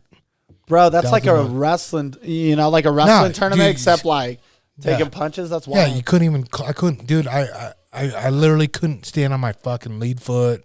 My leg, my shins were fucking beat up. My hands were like, let alone my face was fucked up already. Yeah. And I went to 2 decisions, and then I knocked the other dude out. Like In the final fight? Yeah, That's like so gangster, literally, bro. like literally, like to fight 15 minutes. Yeah. Were they one also fight. fighting other people? They were or- fighting, and my opponent that I fought in the championship tapped everybody out in the fucking first round. Bro, So he that's was first. wild. Yeah. That's wild. But at the time, I like, what am I going to get? 250, 500, or $1,000? Yeah. I needed that $1,000. I need bro. that $1,000, and I needed those wins. Then I you need give it those to wins. Gaethje, he brings you 3 times back like the haircut. Gaethje, Bro. I got a haircut for Bro, you, bro. the sad thing is, we were on the river boats in Castle Bluffs, Iowa. The promoter gave me $500 in cash and $500 in check. Oh man. The only thing I had left that night was a $500 check because I gambled all day that night on the boat. Fuck it, you know what I mean? How far are you guys from like is Blackhawk around here? Yeah, so Blackhawk's 40 minutes away. Okay. That's our spot. Okay. Yeah, you guys go out there. a lot? Me and Justin, we go there at least once a week, if not 2 weeks, every Dang. other week. We play Well, dice. bro, invite me sometime. I play dice. never gambled. I went to Vegas and I started playing roulette. Yeah, we And played dude, roulette. I just went up like so much. Yep. And then I was waiting for my flight because it was like a red eye. And I just slowly lost it all. Actually, my buddy got up from the table and it just started going south. And I'm like trying to get him back. He's on the phone somewhere. I'm like, man. Once it goes, it goes. But me and my buddy, my business partner Greg, and Justin, we have like this little duet, man. We just go. We go, and it's always good. Sometimes it's bad. We take our bad beats, but lately, man, it's crazy because those guys are like they're fucking powerhouses. They like to gamble. Yeah, They'll they're throw there. a coin. Yeah. They know they got them. But me, I'm pretty conservative. Like how I bet, and I like. So when it's hot, I throw it out, and when it's hot, it's hot. It's gambling though, you know. And Do you have a set amount? yeah, You I ever try go to. like way over? Oh yeah, Yeah. all the time, all the time, Yeah. all the time. But it's like my philosophy is, man, I go there to lose it. I don't care. Yeah. I gotta go there to lose it. Yeah. But Because it's fun. You but get in some my drinks. head, Yeah. I'm gonna win. Yeah. Oh, right? I know. Like I go there to lose it, And they'll 'cause I give know you it- one or two. They'll Yeah. give you one or two. And it's just you got to know when if you're rolling the dice and you're hot and you're doing shit. Like we always try to get the bonus, right? The bonus is what pays you the most. Yeah. But if the hard ways are rolling, you're throwing hard ways. Bet on the hard ways. Yeah. You got to be smart with your money. But when it's dead for everybody, like our group, Yeah. we're like, man, hopefully somebody shows up that's a good roller. If not, we got to take our bad beat and we're out. Yeah. I think the biggest night we had there at the Saratoga up here, we took almost 60 grand from the Saratoga, and I started with $400. No way, bro. Yeah. I've never played. We went crabs? there. Yeah, we went there. Never played. We went there 2 days later, and I won. Me and Justin both won $7 grand. 2 hours, bro. Yeah, That's it was just crazy. great. And then the next day we get there, they changed the whole table out, new They're like, area. we can't let these We're like, fuckers they're in, like, bro. what the fuck is going on? And we lost a lot, but there is, it's so nuts. Like when it's hot, and when it's not, it's hot. But I'll let you know when we go. I mean, we go quite a bit, honestly. That'd be fun. It's always nice. I mean, regardless of if you, unless you like the guy that I was playing next to, because we were playing ultimate poker. Ultimate poker. So it's everybody against the dealer. That's so fun because we're all on the same team. And I never played poker before. And so this guy's teaching me. Meanwhile, he's losing like 70 grand, bro. And I'm just sitting there. He's You'll like look at my making business calls. partner and be like, what the fuck are you I'm doing? just like, this and man's Justin, you'd be crazy, like, bro. what are you doing, dude? This man's crazy. It's Hey. nuts. It's Hey, stupid. But the thrill, the moment I started playing, I'm like, oh, I know why people lose their lives. it is. It's when you win. That's all it is. It's the win. Do you bet on fights? Oh yeah. Yeah. Don't lose that thought. I'm gonna piss my pants. No, yeah, go ahead. I gotta bro. piss. This quick break is brought to you by Crispy Boots, and I'm telling you, I've been rocking the new Laponians Gen 2s, and they are the best thing that's ever happened to my feet. Man, I'm talking lightweight, great ankle support, and I'm telling you, they look real snazzy. I love them. I used to rock the Thors, and man, these things blow them out of the water. I'm telling you, man, let's just keep it real. Crispy Boots, I'm a big fan, and I think all their boots are thebomb.com. Guys, check them out at crispyus.com. Bro, that was a quick pee. Bro, I'm a veteran, bro. I'm a veteran. Just shaking it out the leg. Didn't even pull it out the pants. Huh? It's icicles now. All right, we back. We good. We're good. But anyways, so this is one thing I want to know now that I got my urine out of the way. How does a guy like you build a network that you have had? Because, like, this is one thing I want to know is, like, you're 27 years old. So what is that? What do you call that, Cody? You're not a millennial. Yeah, he's a millennial. You a millennial? Yeah, for sure. I was born in 95. 95. So is that a millennial? Yeah, I think so. Or Gen X, Z, whatever. Gen Z, I think. I always say I call them soft motherfuckers. Yeah. Right? I call them the generation that are soft. Yeah, everything. Because when I went to school, I walked through snow that was 10, barefoot and shit. You ever hear that? Yeah. Like my parents always, when I was a kid, I used to walk through snow, this and that. Like, Yeah, you used to walk 5 hours just to make a nickel at the. Exactly. I used to have a paper route and this and that. And Burgers were 5 pennies. Yeah. So you're a different generation, right? You're in a deal, but obviously, I give you the benefit of the doubt because I see you wrestle, and your work ethic shows where you're at. Like you're kicking you are kicking ass in life. I want to say that to you bro. because I appreciate it. That means a lot. like I said, like when you told me today your age, and I was blown away, right? It's not about even material things. It's about like who you are and how you your head on your shoulders, I'm not gonna toot your horn any more than you need it, but like you have a good head on your shoulders. Thank you, bro. When you pull up, I pulled up. That's not my truck, just for the record. That's a rental, motherfucker. So Like, that shit clean. That shit's clean, bro. Hey, it's not clean. I also didn't know conifers in the mountains, so I was. You were like, where am I I've been going? Tokyo Red Rocks? drifting, bro. Yeah. Absolutely. So what is that? What is that kind of car you have? So that's a BMW i8. I have a BMW. Yeah. Yeah, we're a BMW family. Really? I got the X6 for my wife, the M50. Really? Bro, I tried to race her. I damn near blew my transmission out. Can't do it. Her car is just 700 horse stock. Damn. My shit's a hybrid. It's actually electric. That is electric? That's electric. No shit. Well, it has both.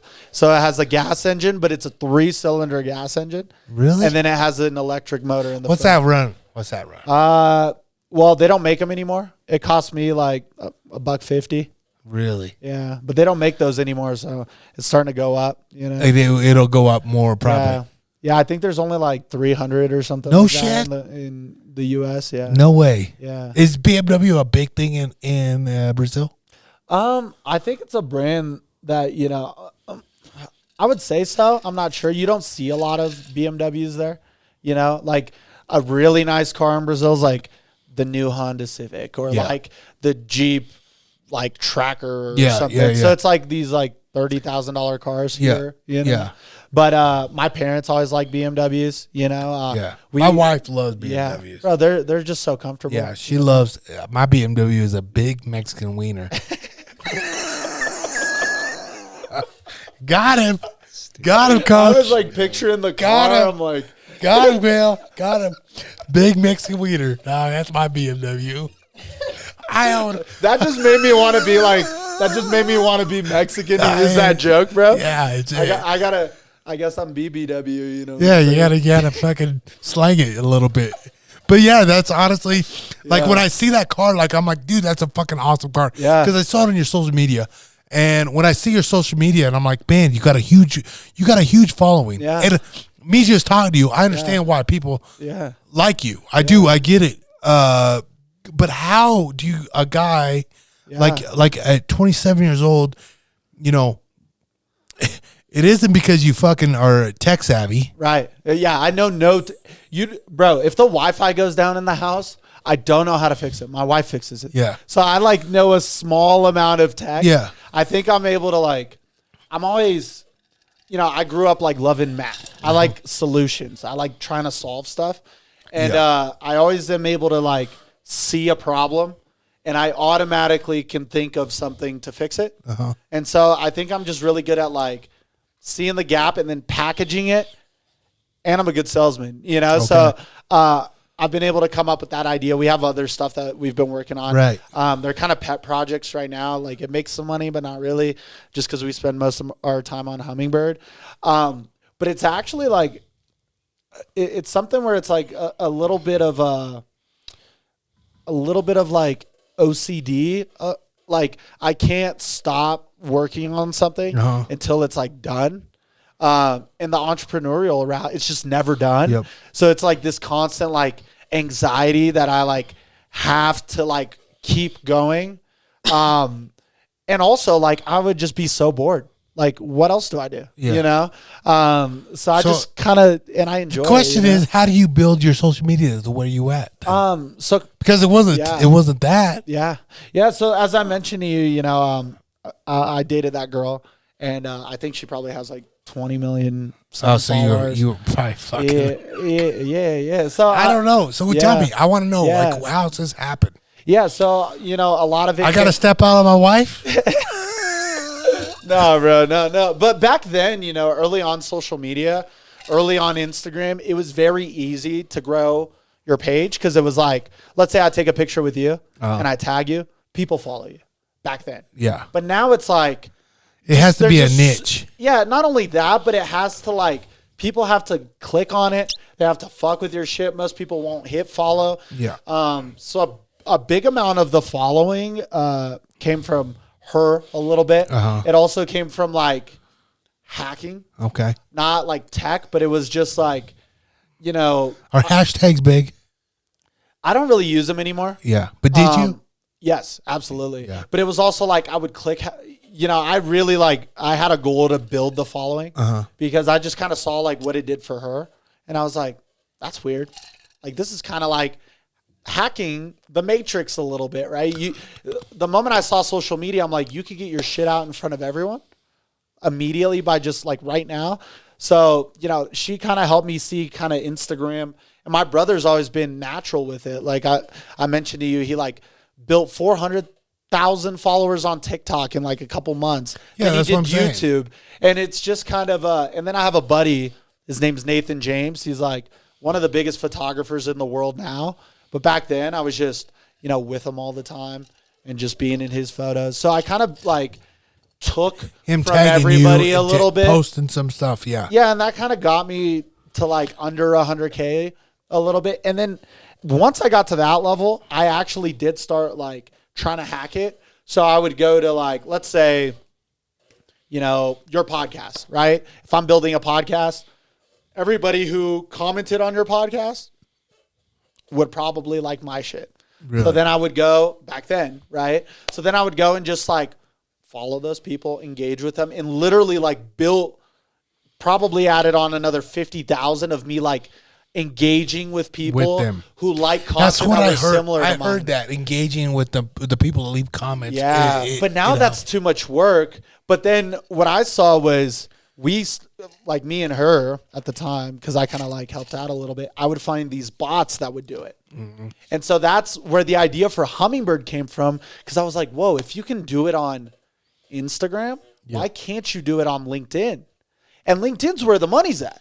Yeah. And so I was like, why can't I just, so I automated a piece of it where it was like, oh, here's this process. like, there was like the follow, unfollow app. So you could like put a hashtag, boom, boom, boom, follow people. And then you could press one button and unfollow everybody.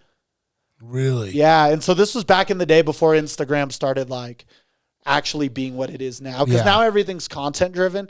Back then, if you just had like a cool picture up, like back then, if you were jacked, you could get followers. Now everybody's jacked, Yeah. And Everybody so has that stopped Instagram now, working. too. Yeah, and so that like kind of stopped working. So then everything just kind of became like content, or like being on things like this, right? Yeah. Where it's like, you might only pick up like 10 new followers, maybe 100, right? But those people like now Are gonna be shit. gonna be on your shit, liking and everything. And then it's just understanding these algorithms, because like even the explore page, right?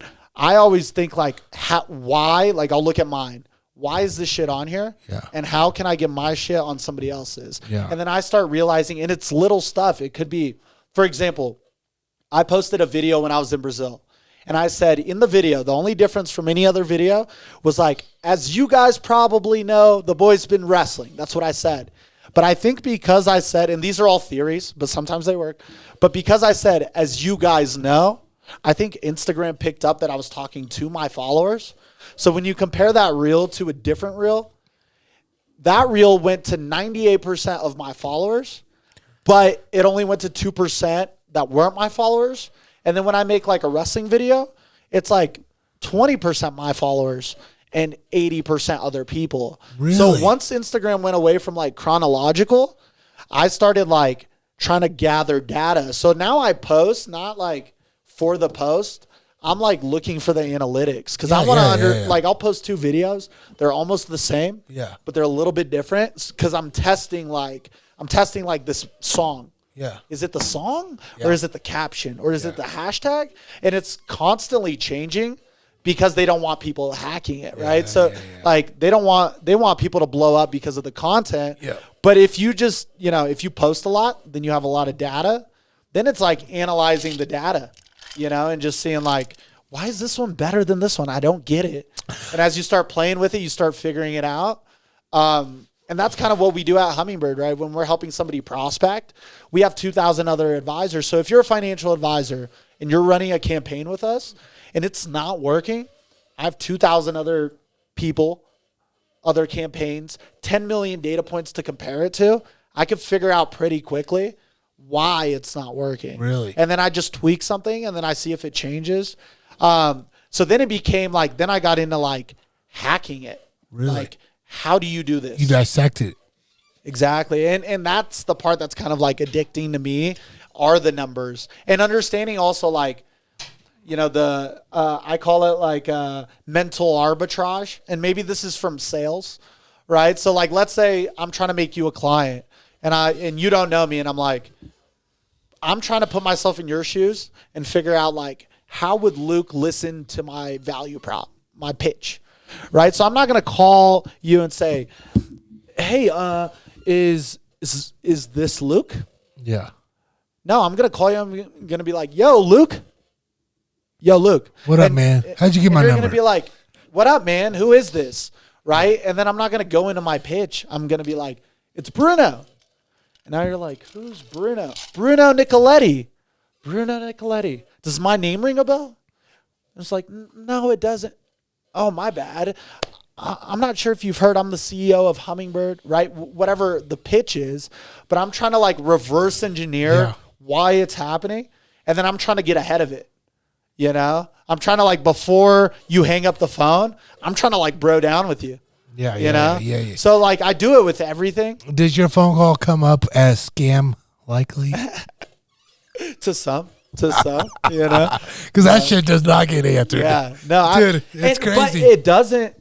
You know, if it comes up scam likely, I don't think, anybody would answer. Yeah. But there's a percentage of people that like say yes to stuff. Yeah. There's a percentage of people who hang up. I'm the kind of guy you call me. If you catch me, if it's like a number, I can't hang up on someone who's doing their job. I feel bad. Yeah. So I'm just like, no, thank you, bro. No, like I don't need that. Yeah. I'm that kind of guy. Yeah, you're good. And I just assume that there's enough guys like that to where I can pitch to enough people. Same thing with content. Numbers, bro. There's enough people. I don't need everybody to see it. I just need the right number. Yeah. The right people. enough of them. And then I try to like look at the people who like the picture, for example, and it's like, what do they have in common? Okay, how can I get more of that? Yeah. You know? And so like for wrestling, for example, or fighting, it's like, anytime I talk to a fighter, he's more likely to reply to me than if I try to message like Peyton Manning. He's not going to talk to me. Oh, yeah. So it's like, why would I ever waste my time going that route when all the fighters are homies and we vibe? Yeah. I know. I here's the thing, man. Like, man, what you just said is just fucking to a T. Like, the fight world. Like, I get it. Like, I feel like I'm like a grandpa to all these motherfucking guys now they're coming in. Like, I get it. Like, and they ask me and they're like, yeah, I want to be on a podcast. Fuck yeah, I do. Yeah. Cool. Dope. And I go in the outdoor industry and I try to get these guys, and it's just like, yeah, man, I'm not much of a drinker. I'm like, I'm not forcing nobody to drink on my show. You know what I mean? Like, I want you to come here and tell your story. Yeah, be you. Have you. Like, I got water here. Yeah. I got whatever you want here. Like, you did peer pressure me a little bit, but this is good as fuck. I'm not here to tell you what you could do or what you do. Yeah. So it's so weird but when I come down to like numbers, right? Yeah. My podcast is driven outdoor industry. It's crazy, right? Yeah. Like, it's crazy. Do you feel like it's more outdoor than it is like fighters or It is. than MMA fans? It is. Really? 100%. But when it goes to YouTube, Yeah. opposite. Really? 100%. See, and then that would like tell me it's like, okay, the YouTube shit needs to be more fighter shit. Yeah. Like it would be a waste of time. Not a waste of time. Yeah. I think of like, I'm a hard worker, but I'm also like trying to do it the laziest way possible. Mm-hmm. So it would be like a waste of time to try to make that like hunting stuff when it's just like, okay, it's natural. I let the market tell me. So if Tell it's like, you where hey, you're at. if these people fuck with it, then that's where I'm going, you know? Yeah. And to me, is like, I let the people speak. Like, Exactly. the download speak for itself, right? So, Well, like, even how you started it. People told you. You're like, Yeah. I guess I'm doing it. I guess I'm doing this way. The way I did it is we go back 141 episodes back. Crazy. I started because I started listening to Joe Rogan. I started listening to fucking all these other outdoor podcasts. The GOAT, by the way. Right, 100%. Yeah. And I started listening to all these podcasts, and all these other outdoor companies were like copying each other. You know what I mean? Like piggybacking off of.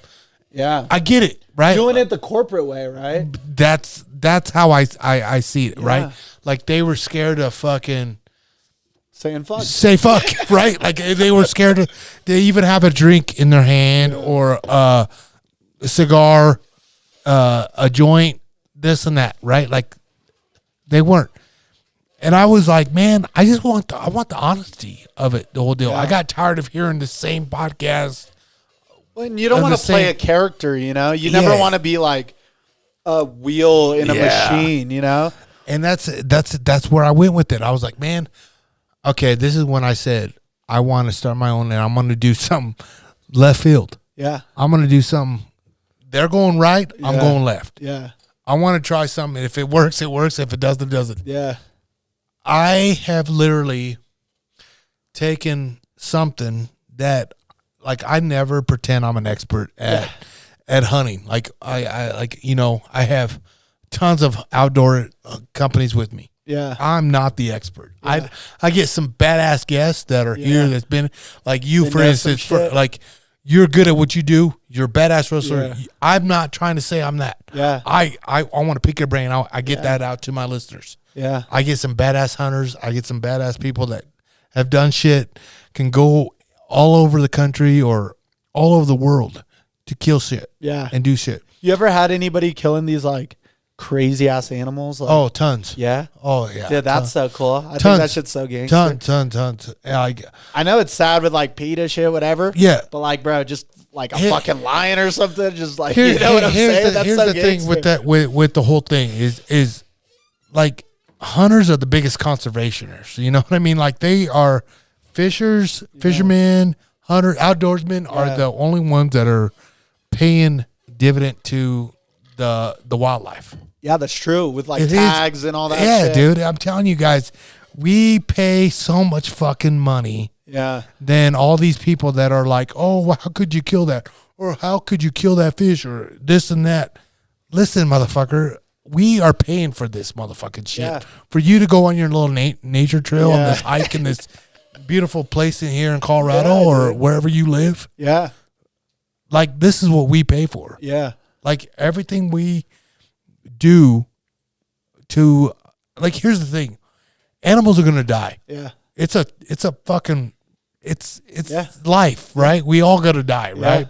It's going to die of old age. Yeah. It's going to fucking die if something fucking It's gonna get eaten Yeah.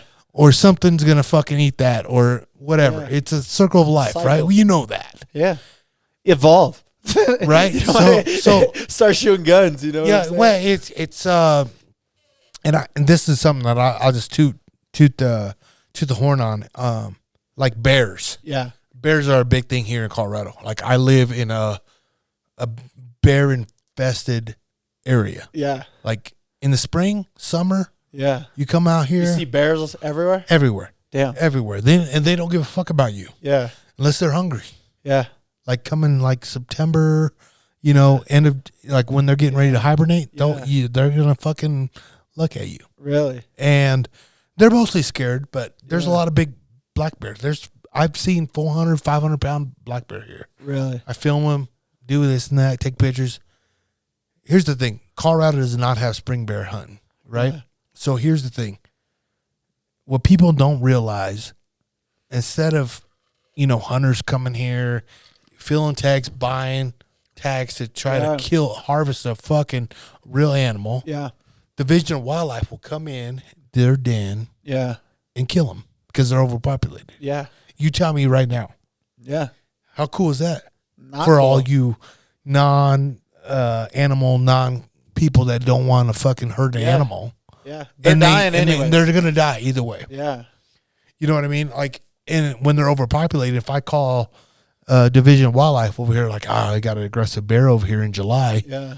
what are they going to do? They'll come. They'll try to smoke 'em. scare him away, but he's going to Yeah. come back Yeah. over and over. And guess what? They're going to put that motherfucker to sleep. Yeah. And there's no meat. There's no nothing going to Yeah. go to anybody but that motherfucker. Yeah. No leisure, no sport. No. And also, I mean, even, that's, I told you I've never hunted. I Yeah. went hunting once with my buddy Adam. He took me out there. I just held a gun, never saw shit. Mm-hmm. Was out there 2 hours cold. I was like, fuck this. I can't be, I'm not that guy. Yeah. But as I was talking to Derek Wolf on my podcast, Yeah. the way he described it, it was like, it's a game, dude. It's Dude. it's really a game. It's the experience. It's being out there in the fucking Yeah. cold. Then finally killing some shit. Yeah. And then dragging it back 4 miles. Yeah. Like that in itself, that sport in itself, it's not child's play. These are like grown ass men doing this shit. Well, Derek. Like, here's the thing. Like, Derek gets it, and like he has an audience too, right? Yeah. Like he gets it, and I can't be more thankful for a guy like him and Spokman to push it out to people like that. Like it is so important because like it touched base with you, like you got it, like fuck, this guy's like a fucking Viking, right? Like bro, for real. Like, but it's the truth. Here's the thing with when it's all said and done with, you remember that whole like struggle. It sucks day 5, and then you finally get one. Yeah, you love it. Then you get the animal, and you get it processed. Blah blah blah. And you got this freezer full. Yeah. Right. I'm gonna tell you right now. The best part about that whole deal with me is like now. Yeah. That hunt was like in November or September. Yeah. And it's January. And then my wife's cooking that shit, and I eat it, and I'm like, damn, that shit is good. And you're like, I killed that shit. Yeah, and I know there's no hormones, no fucking shit. Yeah. This is pure. Like, I gave that did you animal. hear about Bill Gates trying to fucking put shit in our, like, vaccines? I want to hear about food? your side. I want to hear about it. So my wife is like, I wouldn't say conspiracy theorist because she does her research, right? I'm the kind of person, I'm like, I don't really care what's going on with it.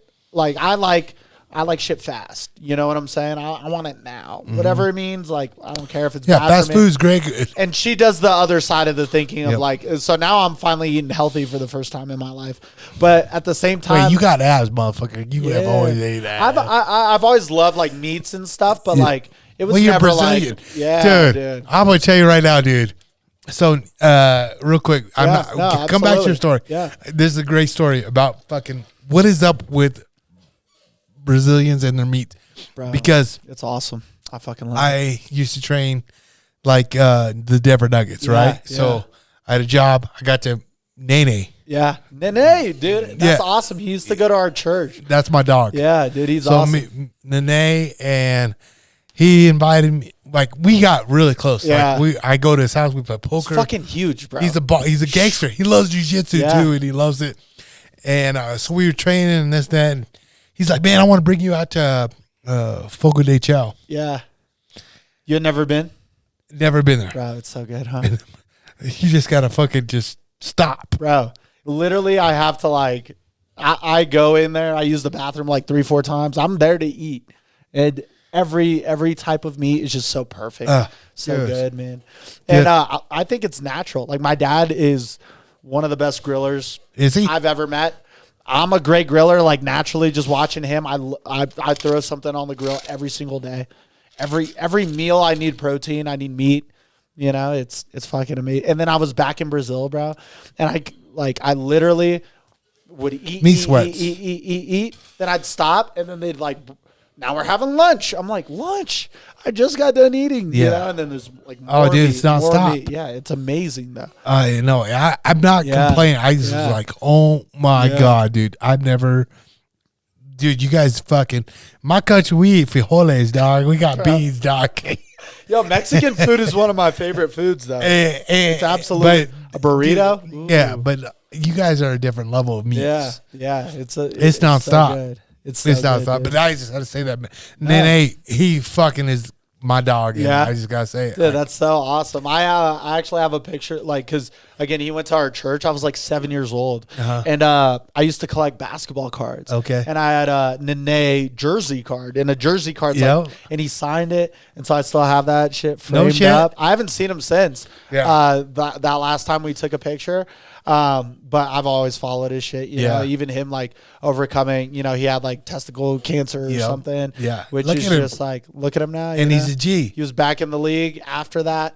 And it's wild. Like, it's crazy to think they make humans that big though. He's like, he's a monster. Dude, know? So like, tall as fuck, dude. I would train these guys. I would go to the Pepsi Center and I'd have to train basketball players. Yeah. Wait, this was back when he was on the team. So this is like, is this like Marcus Camby, Kenyon Martin? Oh, all of them. Kenny Martin. Carmelo. Camarlo. Yeah. Allen Iverson was on there. I used to train his wife too. What was her name on MTV? Like Lola or something? Lala, yeah. Yeah, bro. And it was a gym called Forza. And dude, So I all of them Should have won a championship. That was such a good dude. team. So sad. My dog Birdman. Yeah, bro. I still see him around sometimes. Yeah. He's So always working out and everything. I would have to be on a fucking step stool Yeah. and hold my pads this high Yeah. because Steve Hess. Yeah. I got to get him on the show. I Yeah. got to get Steve on the show. Remind me of that. Yep. That would be a good one for Yeah. you too. Steve Hess used to be Strength and conditioning. Right? yeah, strength and conditioning coach. He's the one that gave me the job with the Nuggets.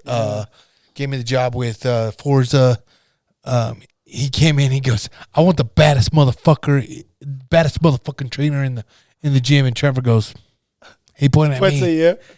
and he goes, "You want a job at Forza and train motherfucking NBA players?" I said, "How much does it pay? Is it a real job?" He goes, "Fuck yeah, you get paid a lot, buddy." And I said, "Let's go, motherfucker." And me and this guy have been fucking boys from day one. And so cool. Steve has opened so many doors for me, right? That whole fucking man, I don't even know. That whole conversation right there Yeah. has been nuts from day one. So Steve no longer with the Nuggets. Yeah. Felipe, guy that I trained with all the time, that was a trainer with me, Yeah. is now took his job. And now that I brought all the Nuggets one time to the Genesis gym, Bones and all them, they were fucking me, trying to fuck me Really? up and shit. It was so cool to have the whole NBA team there.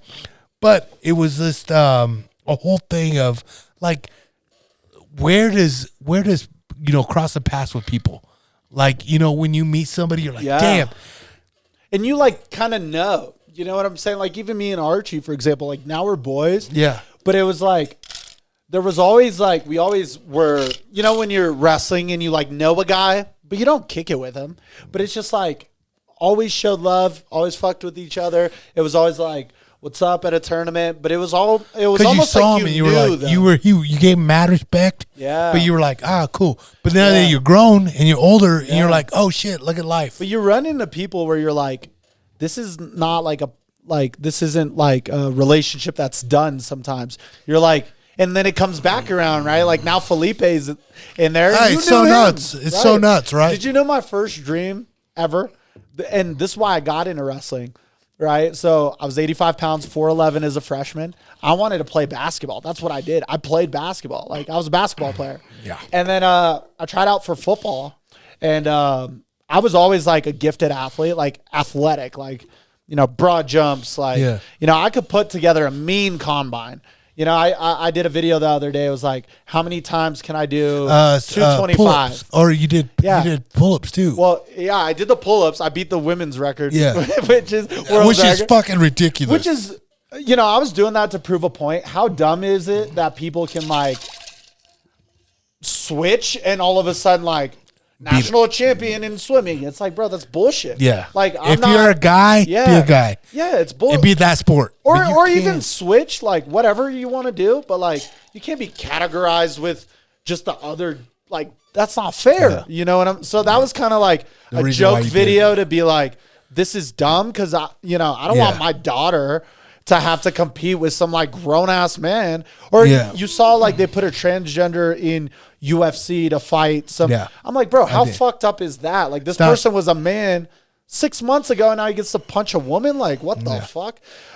So Yeah, nothing not against good. like that. Like I just don't think they should be competing. Like do what you want, cut your wiener off, sew it shut, whatever it is, Yeah. right? But like, do not. compete when it comes that's down to not a fair. compete level. Yeah. Yeah. Yeah.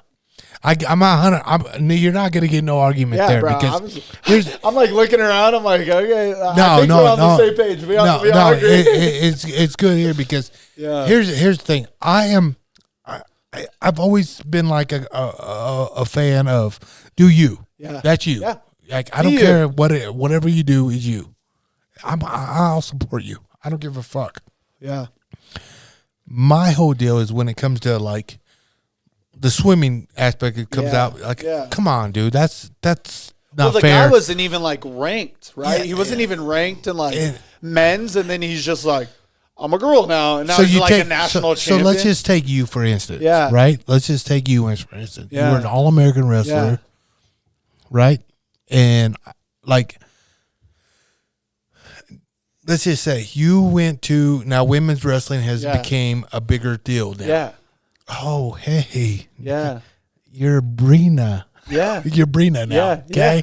yeah. You're Brina now. And now you're going to go and win gold for not only And United no States. disrespect, though. No disrespect to the women, but it's like, if I were to wrestle a girl my weight, I'm fucking her up. I'm sorry. You are. Because there's a difference. And not because, like, it's just, I'm a man, bro. It's different, how our body carries And it's not weight. because our egos are telling us this. It's physical. I was a 106 pounder, so I wrestled girls all the time, right? And, I was fucking up some really good girls, like girls that are, like, best in the country, and I'll just fuck them up real quick, Yeah. And it's just like, first off, they should not be wrestling. Like, yes, wrestle, like, so the girl, but it shouldn't be, like, it's not fair for me to, I remember I wrestled a girl, right? And I took it, like, she was, like, kind of, like, crying while I'm wrestling her. Yeah. Because I was, like, pinning her, so I'm like, let me just finish this match. I'm not going to keep, like, trying to hurt her or anything, And then I was ranked first in the country, not in the country, in the state at the time in high school. And then I dropped like 4. I went from first to 5th because everybody else fucked her up, and I beat her by like 6 points. So from that moment on, I was like, if I wrestle a girl, she's getting fucked up. And not because like, what I'm saying? But like, okay, if you're in here, you're getting fucked up. Yeah. And now it's not fair for them to allow it. But if she's on the mat, I'm sorry. Yeah. You know what I'm saying? Well, and hey man, here's the thing, fucking with the whole thing. It is like me, I don't give a fuck. Is what I say. Like, I don't care if I lose listeners or gain listeners or whatever. Yeah. And we're not saying we're right either, right? Yeah, exactly. Here's a place for it. Like, I have seen guys lose to girls. Yeah. Too. Yeah. And it's fucked up more guys than fucking everything. That shit's fucked up. It is fucked up, right? I didn't even lose, and that shit put something in my head. Right. Like, exactly. I'm sorry. So there you go. Yeah. I have wrestled a girl, and I was like, dude, I'm not losing. The pressure that I had on that girl, it's stupid, right? Like, it's stupid because you don't want to lose the girl. And then when you lock up with them, it's different. Yeah. It's totally different. Yeah. It's like me locking up with Cody, and I'm like, oh, man, I can't do this. Dog. I will toss you around. You know what I mean? Like, it's like, this is cute. Toss you around. It's cute. Damn, bro. We might have to get a wrestle off going before Cody leaves. Cody has a boxing fight before he leaves, Really? Doug. Who? Have you ever my boxes? Oh, Nestor. Really? No. Yeah. Somebody came in talking shit. Nestor won't fight me. Who's Nestor? A buddy of ours. Just And, his pussy. dude, they went into like a 30-minute rant. They're going to fucking fight, bro. Oh, bro. Live on Bullhorn. Yeah, it is. So you got somebody coming? Let's go. Let's get him in. Levi, what's up, man? What's good, boys? Levi, up, what's bro? happening? Where you calling from, Levi? Yeah, I'm in Woodland Park, brother. Not Where? too far from you guys. Where? Woodland Park. Shit, one of them parks is right down the road, dog. Is this Levi, my dog? Yo, when You we the shoot- bow hunting, Levi? Yeah, let's go shooting. Come on. Dude, I need to go shooting with you, man. Hey, here's the deal. I'm going to go shooting. I got to start shooting my bow at least 5 times a day, dude. I got to start shooting, man. I literally have been sucking a fatty on this bow shooting deal. But I Yeah. see you working. Dude, I'm not going to say anything on air, but there's somebody I'd like to compete with at Best of the Best, and we'll see how it goes. You know what I mean? Ooh. Dude, I know. Say it, Doc. Oh, bro, he's a good storyteller. Yeah. This shit got me hooked. I mean, you can't say that and just say, what's up, dude? I'm hooked, Levi. Who you want to compete with? All I'm saying is the shoot down is the goal. You know what I mean? If we can get top 5, we're doing something right. So Okay. So you come to play fine. then. You come to play But, for the best of best. Well, I got a little news for you for the best of best. What's that? We're bringing some big annies this year to the best of best. some big what? Big money and big Oh, prizes shoot. this year for the prizes. Like, you know what I'm saying? Like, we've been doing this is year 4 now for the best of the best, and we're coming to play this year, and everybody that joins and signs up this year is gonna play for something big. Telling you. Oh man. But don't worry about it. You'll never win it because I'm Damn, in it, dog. that's cool, I'm in it, dog. Not if you ain't shooting, bro. Not if you ain't practicing them. Hey, that's just a decoy, dog. That's my decoy. players. No, man, for real, Levi. What's up, man? You got a question for us? I do. So you mentioned fighting Cody, and that sparked in my mind, when is this Cody versus Nestor? Hey, listen. Nestor and where do doesn't. I get my tickets? Nestor really doesn't want this. All right, I've already talked to him about it. I've already tried. I'd offered him money and Damn, odds. Nestor. He's already got 60 pounds on me. He does not want this. Damn, Nestor. What you got to do, you got to just lean into his rules a little bit to get him in the ring. You know what I mean? Man, his rules are bullshit. That's the problem. Yeah. What are the rules? What are the rules? No kicking, just straight punching. It's boxing. It's a boxing match. It's a boxing match. Probably Cool. like 30-second rounds. You're doing Jake Paul shit. You do it, dog. Oh, fuck. Do Jake Paul. And then what were the odds? He's up Odds right were- now. Odds were crazy. I don't know. Hey, listen, Levi. I like where you're going with this whole deal, because I don't know if this really needs to be said right now, but we about to lose Cody here at the studio. He took a podcast job in Michigan, and he's going better pay, better whatever. And but it was good having him. He's replaceable though. So it's the perfect time to fight then. Yeah, that's what I'm it's saying. always the He could perfect take time to his fight. L. He could take his L and leave. Maybe take my L. Shit. All right, well, when it goes down, hit me up with some tickets. Okay, I'll put some I bets down. I will literally get a hold of my bookie, and we'll have a live betting on this whole shit. Perfect. Get I it. will. Hey, Levi, guess what, man? I got something for you, dude. I got something from Marsupial from you. Oh shoot, man! All That'd be right. awesome. All right. Well, give it to me in person next time we shoot. Okay. Well, you're always welcome to come up to my place too. Okay. All right, we'll do it. All right, man. Hit me up. I got something for you. Okay. All right, thanks, All right. guys. Later, buddy. See you, dog. He's a good dude. That dude's funny. I like that guy. This quick break is brought to you by Phone Scope. Have you ever tried to take a picture through your phone and through your binos or spotting scope, and it just came out all shaky, just looking like shit? Well, the problem is solved now. Phone Scope has came up with these adapters that are just easy on, easy off to your binos, to your spotting scope, to take those epical shots that you want to capture. And the cool thing about them, they're totally made in the USA and covered under a lifetime warranty, no questions asked. And I'm telling you guys, check them out at phonescope.com. Use my code GU21 to save that money. I know we've been on a minute, Yeah. but this is honestly a real deal. Yeah. Are you gonna ever do MMA? Oh, yeah, that's the question, huh? How many fist fights have you been into? A lot. You've been in a lot. Yeah. Really? Yeah, we used Like to, bar or as a young kid? Both. yeah, a lot in college. Okay.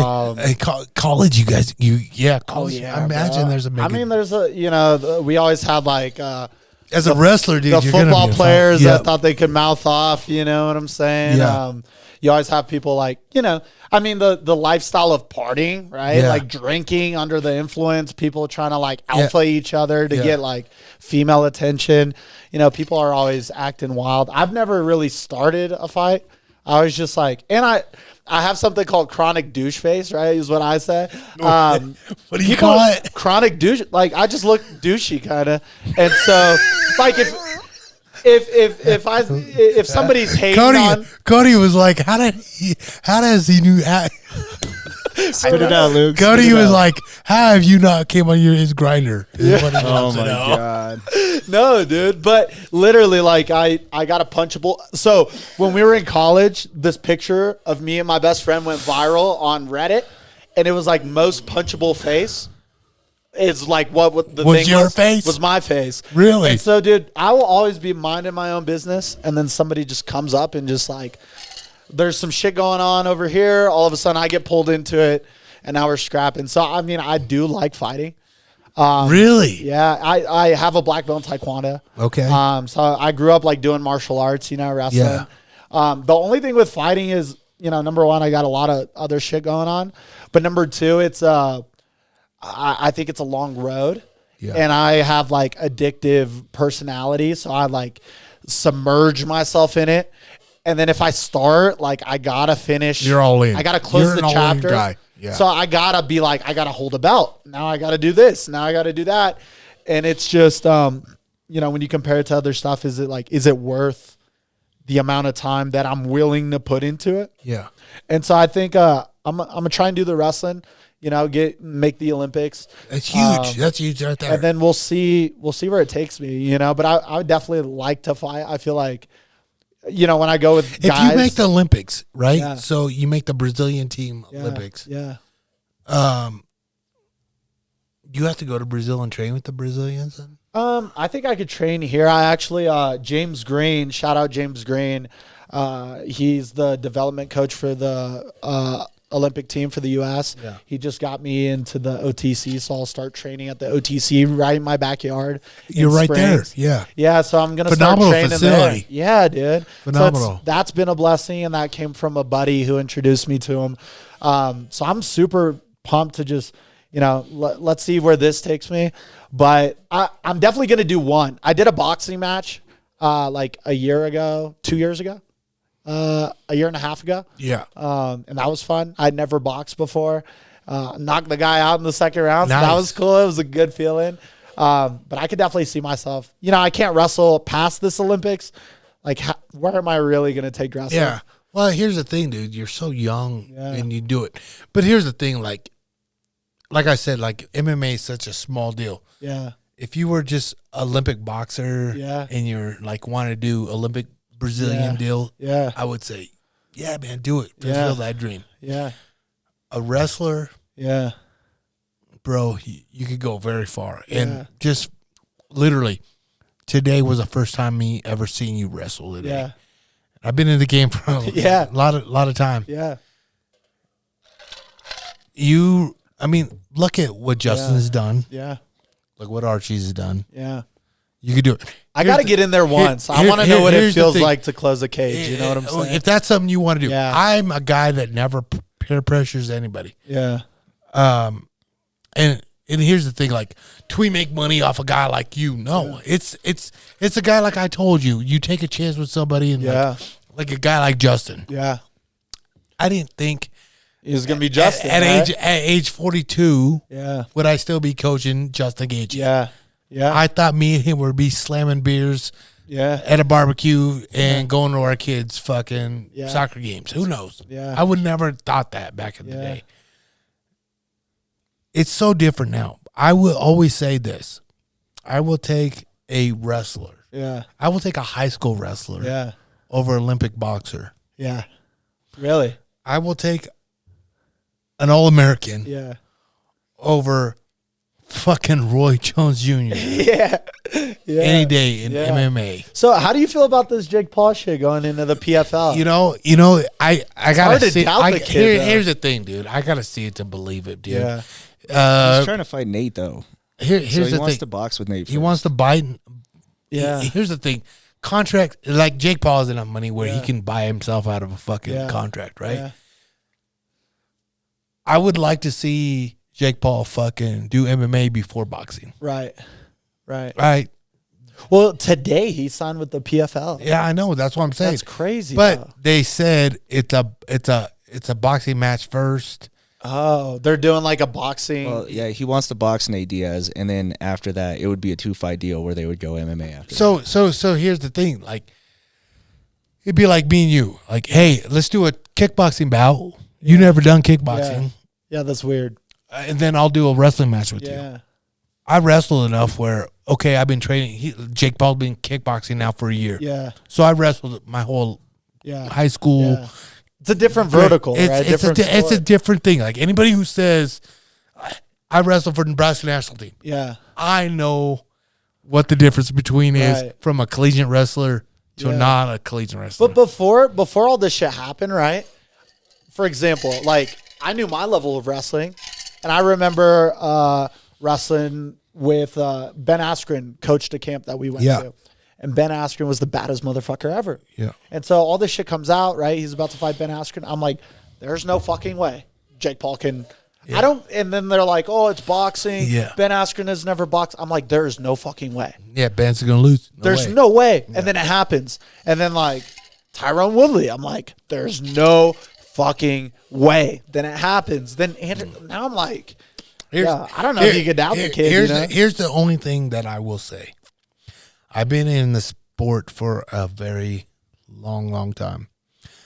When it comes to mixed martial arts, and I have not seen this in any shape or form. Yeah. It has not been bought out yet. Yeah. Boxing, been bought out. Yeah. What do you mean by that? What I mean by that is like, I'm going to tell you right now. When you look at what's going on right now. If Jake Paul really wants to make a name for himself and Nate Diaz comes in and says, I'll take that boxing fight. Yeah. What happens behind closed doors? Yeah. If Nate Diaz says, Jake Paul goes, hey, I'm going to give you $10 million fucking dollars to shut the fuck up and take a fall for me. Yeah. Oh, they're doing it. They're going to do it. Yeah. Would you not do it? Yeah. Well, here's the thing. Listen real quick. I'm like very prideful though. Like, listen. I'm the most prideful motherfucker there is, and that's why I'm broke. Yeah. Oh man. Right? That's why I'm broke. But bro, don't you think like listen, Tyrone Woodley? Listen, bro. I'm gonna tell you right now. There's like an asterisk on his whole career. No, it's just like damn, he would have been one of the goats, and now it's like he beat Anderson Silva. Like, listen, Jake Paul's good. Like, he's good. I'm not gonna take anything away from that. I honestly would like to see him fight a real boxer, not an MMA boxer. Fight a boxer. Fight He's trying to fight Tommy Fury. That's Tommy a real Fury's boxer. No. What do you mean? Come on, dude. Shut the fuck up. That's like another fucking Ben Askren. Yeah, he's riding coattails. Yeah, he is. Right? That would be like me trying to jump in and just try to catch a fucking $1 million fight. It would be. Yeah. I'm not that. Yeah. I don't, man. Here's the thing. So man. you boxing think that happened? No, no. Here's the thing. Here's the thing. I know it happens. Yeah. I know. Yeah. There's in boxing. There's some shit. That's why I'll never bet boxing in my life. I'll never. Yeah. Like, I hate it. I hate boxing. Yeah. The only days I like boxing is when Mike Tyson fought. Yeah. That motherfucker shit was the real. Like, Mike Tyson didn't give a fuck. I know. I've been in the sport for a long time, and I just fucking. It's been. It's horrible. Mixed martial arts has been a savior, and I think people have seen it. Yeah. Like, you never know what's going to happen. Like, a knockout will come out of left field or whatever. Like the Ben Askren fight, perfect example with Masvidal. Yeah. Like, that would never, like, I don't give a fuck if Ben Askren took $10 million to come out and to take a fall. He ain't taking it like that, right? No, he ain't taking it like that. But boxing definitely has been downplayed a lot, and I hate that whole part of. That's part of living in America. Yeah, money talks. Money talks. And I'm not saying all boxing's fake. I'm not saying that. Like, boxing is awesome. Like, boxing is good, but when you get into a level when managers talk, promoters talk, and how big can this be, and how shit happens, right? And when Vegas steps in, and when money's on the line, there's a lot of money thrown some places, and no one will ever know that, and I don't know it. This is me just speaking out loud on my shit. But have I seen it? No. Have I heard of it? Yes. Yeah. Yes. I've heard of it numerous times. And I mean, look at the whole James what was his name? The coach. James Krause. Krause. You know? I don't know the whole situation on that whole deal. I do know this. And what were they saying? I'm not too familiar with what happened. So he had a fighter that was injured, and he knew that the fighter was injured, and it was something pretty significant where he didn't think he was going to make it out of the first round. So he had a Discord as the problem. So he jumped on Discord and told everybody in this betting Discord, this guy's injured. Everybody bet against him. Yeah. Everybody won money. And then they investigated. Oh, that's almost like insider trading. Yeah, that's what exactly. It is. Yeah. It'd be like me saying, "Oh, Justin's fighting this week," and we all go as a team. We throw all this money in, and for we're him like, to Justin, lose, and then lose this fucking fight, and we'll come out winning. Yeah, So, you'll make more money if you lose than if you win. James was talking about how he's made more money betting on fights than he has actually fighting or coaching. Wow. Yeah, that's some Pete Rose shit. That's the different level shit of you shouldn't do that. Right. My whole deal is, man, like if you're gonna bet for a fighter, you should be able to be like put all your money on for this fighter. Yeah. Like every time I want to bet the house on every time on Justin. Yeah. I bet the house on Justin on Khabib. Yeah. Yeah. That's why my kid got ramen noodles for Christmas. Fuck Justin. Motherfucker needs to fight more than fucking one time a week. You know what I mean? God damn it, Justin. Yeah. You know? No, that's true. But that's what I'm saying. Like, yeah, the sport is still pure, though. But like when you're betting against your own fighter, come on. But also, dude, like, that's why, like, I don't know too much about like PFL either. But it's like when you're doing it on a platform as big as like UFC, that shit's gonna get exposed, you know. But when you're doing it on maybe a smaller platform, it's like you could probably get away with more too. Oh, so I mean, you take this for instance. So like, let's say me and you we do this podcast. Next podcast, Joe Rogan called me up. Hey man, I want you to come out and do a podcast with me. Yeah. How much difference is my podcast gonna do now? Right. From you having there and me being there, and I come back on the next show, everybody's going to listen to this podcast. Right. Because they've seen and exposed it, right? Yeah. Jake Paul has been exposed. He is bringing so much more attention to the PFL. Yeah. Now, they're going to pay him a lot of money. Yeah. And they have the money. They also want to see him win because there's another bag. It's his money. It's not just one bag. They want all the bags. It's a cash cow. Yeah. So I like the part where what's his name? Pettis came in and said, if Diaz doesn't want to fight, I'll welcome you. So he'll welcome you. Guess what? Diaz turns it down, whatever, and doesn't want to take that money fight, whatever. Yeah. Okay, who's going to come in the Pettis corner and say, hey, listen, this is me speaking out loud. I'm just saying, I have gotten my ass kicked for a lot less money. I fought 3 people for $1,000. You know what I mean? Yeah. I am cool to take a fucking drop. So, you know what I mean? Absolutely. I'm just speaking out loud. Especially at the end of your career, right? Like you're done. Pettis is end of his career, and he's hype right now. Yeah. He's good. He's good. Making a good, exciting fight, blah, blah, blah. But guess what? It's hard to see Jake losing, though. It really is hard to see him losing. You're just a fan. Fight. That's why I'm saying it is fan. Yeah. I'm going to tell you right now, if Jake Paul comes to UFC and fights anybody in the top 15, there's no way. There's no way. I don't give a fuck. Anybody. No way. I'd bet the house on that. Exactly. Ben Askren lost me like fucking $1,200. Not gonna lie. Yeah, no, that's what I'm saying. Like, I'm making all these little bets with my friends. Then everybody's blasting me, and I was like, "Fuck, I got like I was about to call $100 there, $100 there, $100 there." Damn, man. I know. Could you imagine what Vegas does? Yeah, that's what I'm saying. That is exactly what I'm saying. Is I hate boxing so fucking much, dude, because I know it gets bought. Yeah, it does, and I know it, and I hate it to a fucking T. But that's the problem. Why the UFC needed that though? Yeah, is because it excelled it to make it more exciting. Yeah. And what about this Power Slap League? What you thinking on this? This is wild. It's done. Great promotion by Dana. I'm sorry, Dana. No, they canceled it. They canceled the TBS deal because he slapped his wife. Yeah. Damn.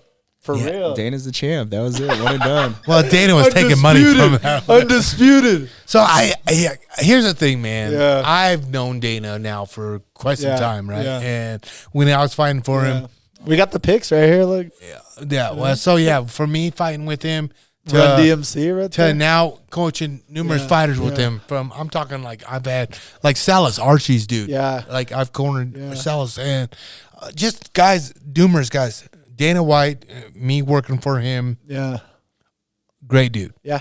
Yeah. I've always thought that too. I mean, he seems like He takes care of your fight. Yeah. If you're a boss of a company Yeah. and somebody's talking shit about you, yeah. you're not going to treat that employer Right. any good. You need to fucking, okay, what's wrong? You got to go. Yeah. Right? Gotta get rid of him. Plain and simple. Trim the fat. If you don't like what you're going, go somewhere else. Yeah. You know? Period. Plain and simple. Dana White's always treated me good. He's treated all my fighters good. He's treated us great. Yeah. He's treated us great. I was a coach on the Ultimate Fighter with Justin. I was in Vegas for 7 fucking weeks, dude. Damn. I lost Talk a lot about of playing years. crabs, bro. Yeah. Talk about playing crabs. I have never been treated more Yeah. great than by Dana White than Yeah. that whole 7 weeks. Yeah. Good time. Great time with him. The last night was the best time of my life, pretty much. Right? That being said, yeah, did he slap his wife? Yeah. That's wild. We're only human, man. No, absolutely. I didn't think it was, the videos came out. I didn't think it was like, not to say it's like as bad as it is. Here's the thing, dude. You know what we've I'm all been in situations. I have been in situations where I've been slapped and I have been hit and I have like, And you're like, and I'm like, yeah, motherfucker, I get it. I've got it, and I'm not mad at him. I'm not applauding it. yeah. But I get it. Yeah, it's man. fucked up, but it's also fucked up. like, I get it. shit happens. And you guess know what? I'm saying? He has a lot more money than me, and he can face the public and say, "Yeah, I was in the wrong." Which I could say that too. I'm sure she'll get a "I'm sorry, Ferrari." She was sorry too. You know what I'm saying? She was sorry too. She's the one that hit him. That's true. In And public, whatever you know? happened, I don't. Nobody knows what happened that whole night. yeah. But here's the thing: like, I'm not sticking up for him, but I'm not sticking up for him. Shit fucking happens when you guys when you're in Mexico for one on a vacation and drinks are coming in left and right. Yeah. You guys we're inebriated. Yeah. Period. Yeah. People are fucked up and an argument happens, whatever. Yeah. Reactions happens. Do I applaud her for slapping him? I don't give a fuck if he fucking banged the fucking ring car girl. Yeah. It's a wild thing to do. You Whatever. know? And you slap him, reaction is going to happen. Somebody's going to hit you back. Yeah. They've been high school sweethearts, man. Yeah. They're like, they've been through some shit. Yeah. And when the Like popularity 40 years deep, 30 years deep. yeah, when popularity happens, everybody's recording And that's who what you are. sucks with today. Like, so much shit. You know, how many wives were getting slapped in the 60s? All the same people saying, like, fuck Dana White. Like, bro, you didn't say that to your dad when he was fucking punching your mom out. Yeah. You know what I'm saying? This has been happening. I get that. Yeah. I know. Yeah. It's fucking wild. I bro. get it. Like, it is nuts. Like, from now, like, like, everybody has a camera phone now. Yeah. You cannot do shit. There's no more such thing as privacy, especially at In the that public, level. You anywhere, know? yeah. And even that moment, whatever it was, that was like between a married couple. Dude. And that should stay private. Dude, could you imagine? Could you imagine? Like, let's just take our small room today of practice, and I start video filming some wrestling practices and leak out to some people and be like, "Oh, this is Justin's tired, and this is how you got to teach." Yeah, bro. Dude, it's stupid. Yeah. TMZ to Runs whatever. because they got an agenda Black too. They belt. got money to make. You know what I'm saying? They want clicks, man. Yeah. Check this out. Oh, Justin gets taken down by this. Yeah. I mean, I watched it. I sent it to a few people. I'm like, this is wild. It's crazy, right? Like, it happens. I hope that, whatever happens, because a lot of people are like petitioning for him to not be like the head of UFC anymore or whatever. And I hope that doesn't happen because I really do think he's doing, It won't happen. what he's done with the UFC in the last fucking 10 years has been crazy. I mean, it's really the next, it's the fastest growing sport. Definitely. It is the biggest sport in the world, in my opinion. It is. When you watch you know, you don't, for example, soccer, right? How many of us actually watch the World Cup? I don't know. I watch like highlights maybe, but everybody tunes in to watch a motherfucker get knocked out. Everyone. And so it's just a matter of time before it's just like the tops. Some about it is like gladiator mode. Like, I feel like I feel like my wife's feeding me grapes. I'm just watching fools freaking throw hands. You know? Here's the thing with it. And this is my opinion of the whole thing. It is today's gladiators, and that's why I came up with the whole thing with Gladiators Unleashed. It's like I did it, and I was like, these guys are no different than us. This is today's gladiators. This is what we do. Is that where the name comes from? Yeah, that's badass. And I did it, and I was like, man, like the movie Gladiator, right? Yeah. Like they fought in the Coliseum, and they did this and that, but they died. Yeah, they died in death. the ring. And my whole deal was like, fuck, man, these motherfuckers are real gangsters, like first responders, guys that fight overseas, our military, our deal. Shit. That's the real shit, right? We're just entertainers. They're the real gladiators. My deal is, you know, just like you guys, like your mom and dad.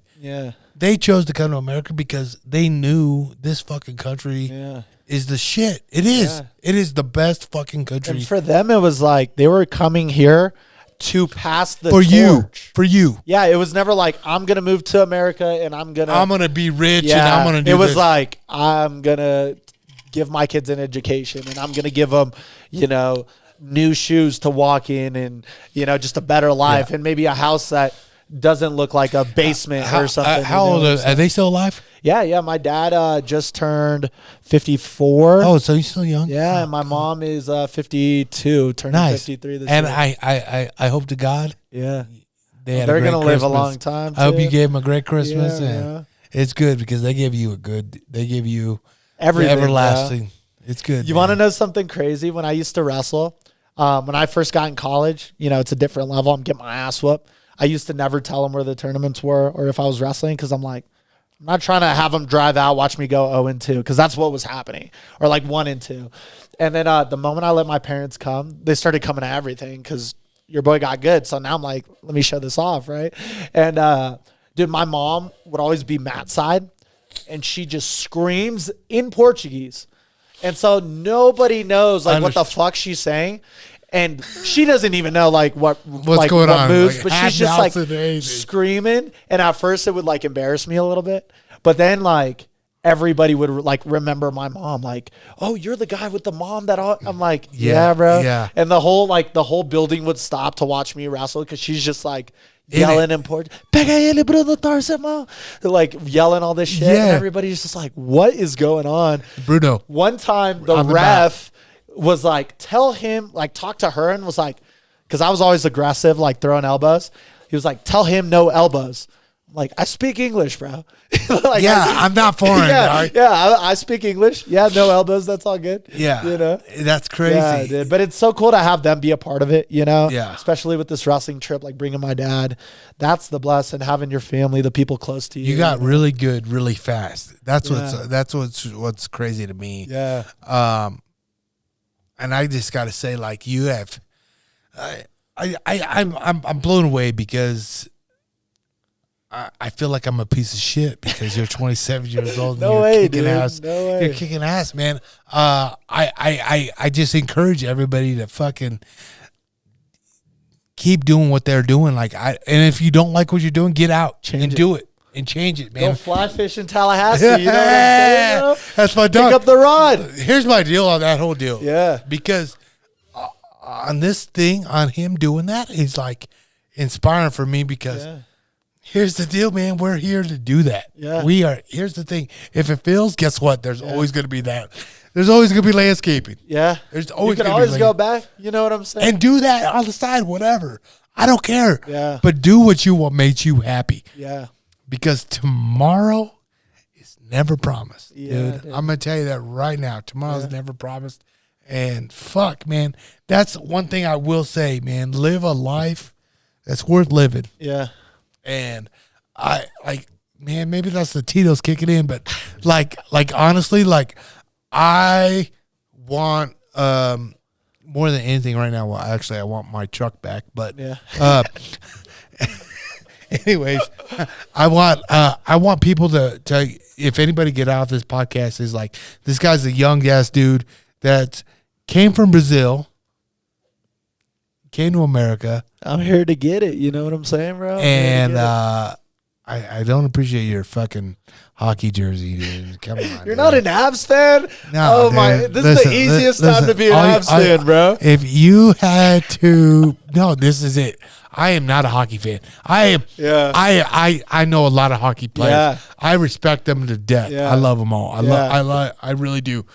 Kevin Miller. Yeah. My dog. Yeah. I love him.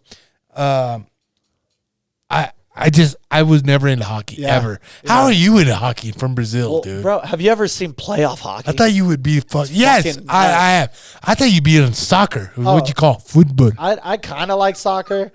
Hockey's just so fast paced. Yeah. And I'm not wearing it because I'm like a huge hockey fan.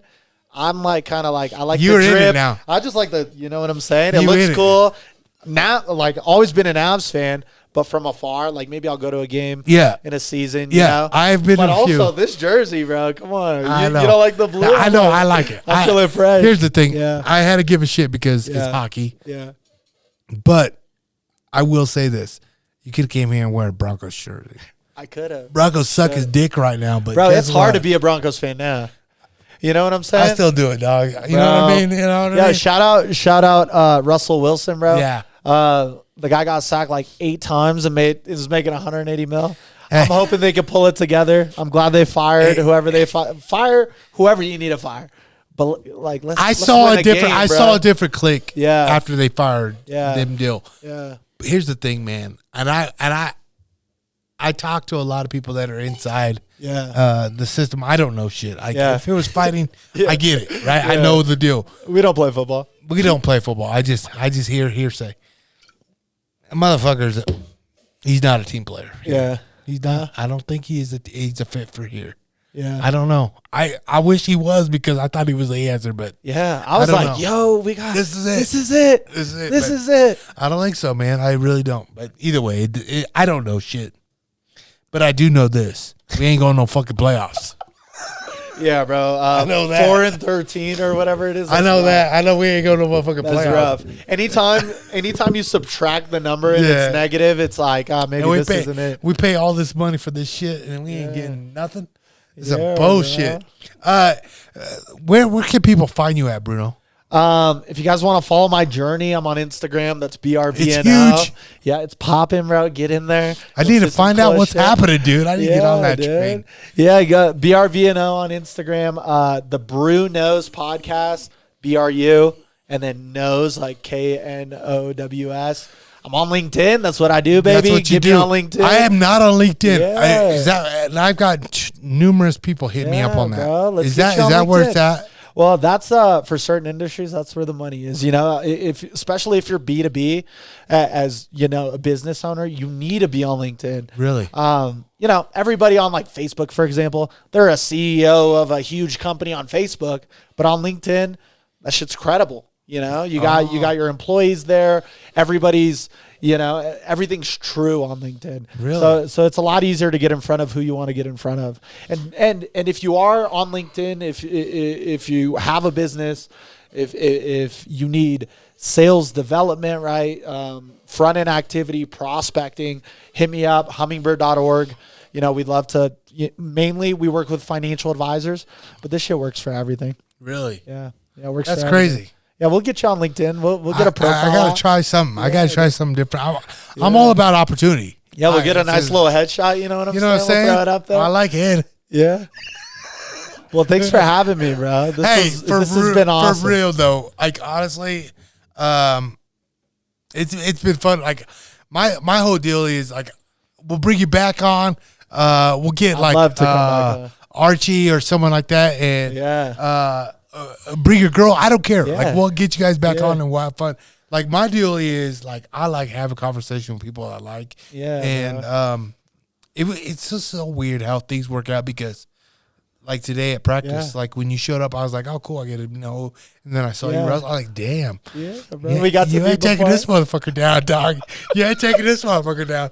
And I like it, man. It's cool because I'm looking forward to seeing you through the rest of the month, all the way through March. Yeah, you know, bro, I'll be in there. I'll be in there. Sounds like the stars are aligning for everybody. everybody, like it's a good time to be a part of the Colorado train right now because it's about to get popping. We're gonna be busy. I look forward to everybody in this year. I mean, this is our first podcast back Yeah, let's 2023. go. 23, let's get it. I gotta say thank you. Happy New Year. What's been your big go getter this year? Oh, I mean, really, the time is now, right? Again, we're expecting, so I kind of have this like, life's changing. Yep. So just to appreciate the moments, I'm more than being able to go to Brazil and try to make the Olympic team. I'm thankful for, the people in my life, my wife for supporting me, my family, my guys in the wrestling room letting me come train. So just enjoying the moment and not trying to rush, where I'm supposed to be. I think, you've said it multiple times, and that makes me happy of like, you're so far. And at the same time, I feel like I'm at the bottom of the mountain, so sometimes it's just like, man, you got to enjoy life. You got to stay humble, dude. And that's, I don't give a fuck who you are. Like, I don't give a fuck if you're, what's the Donald Duck, with DuckTales?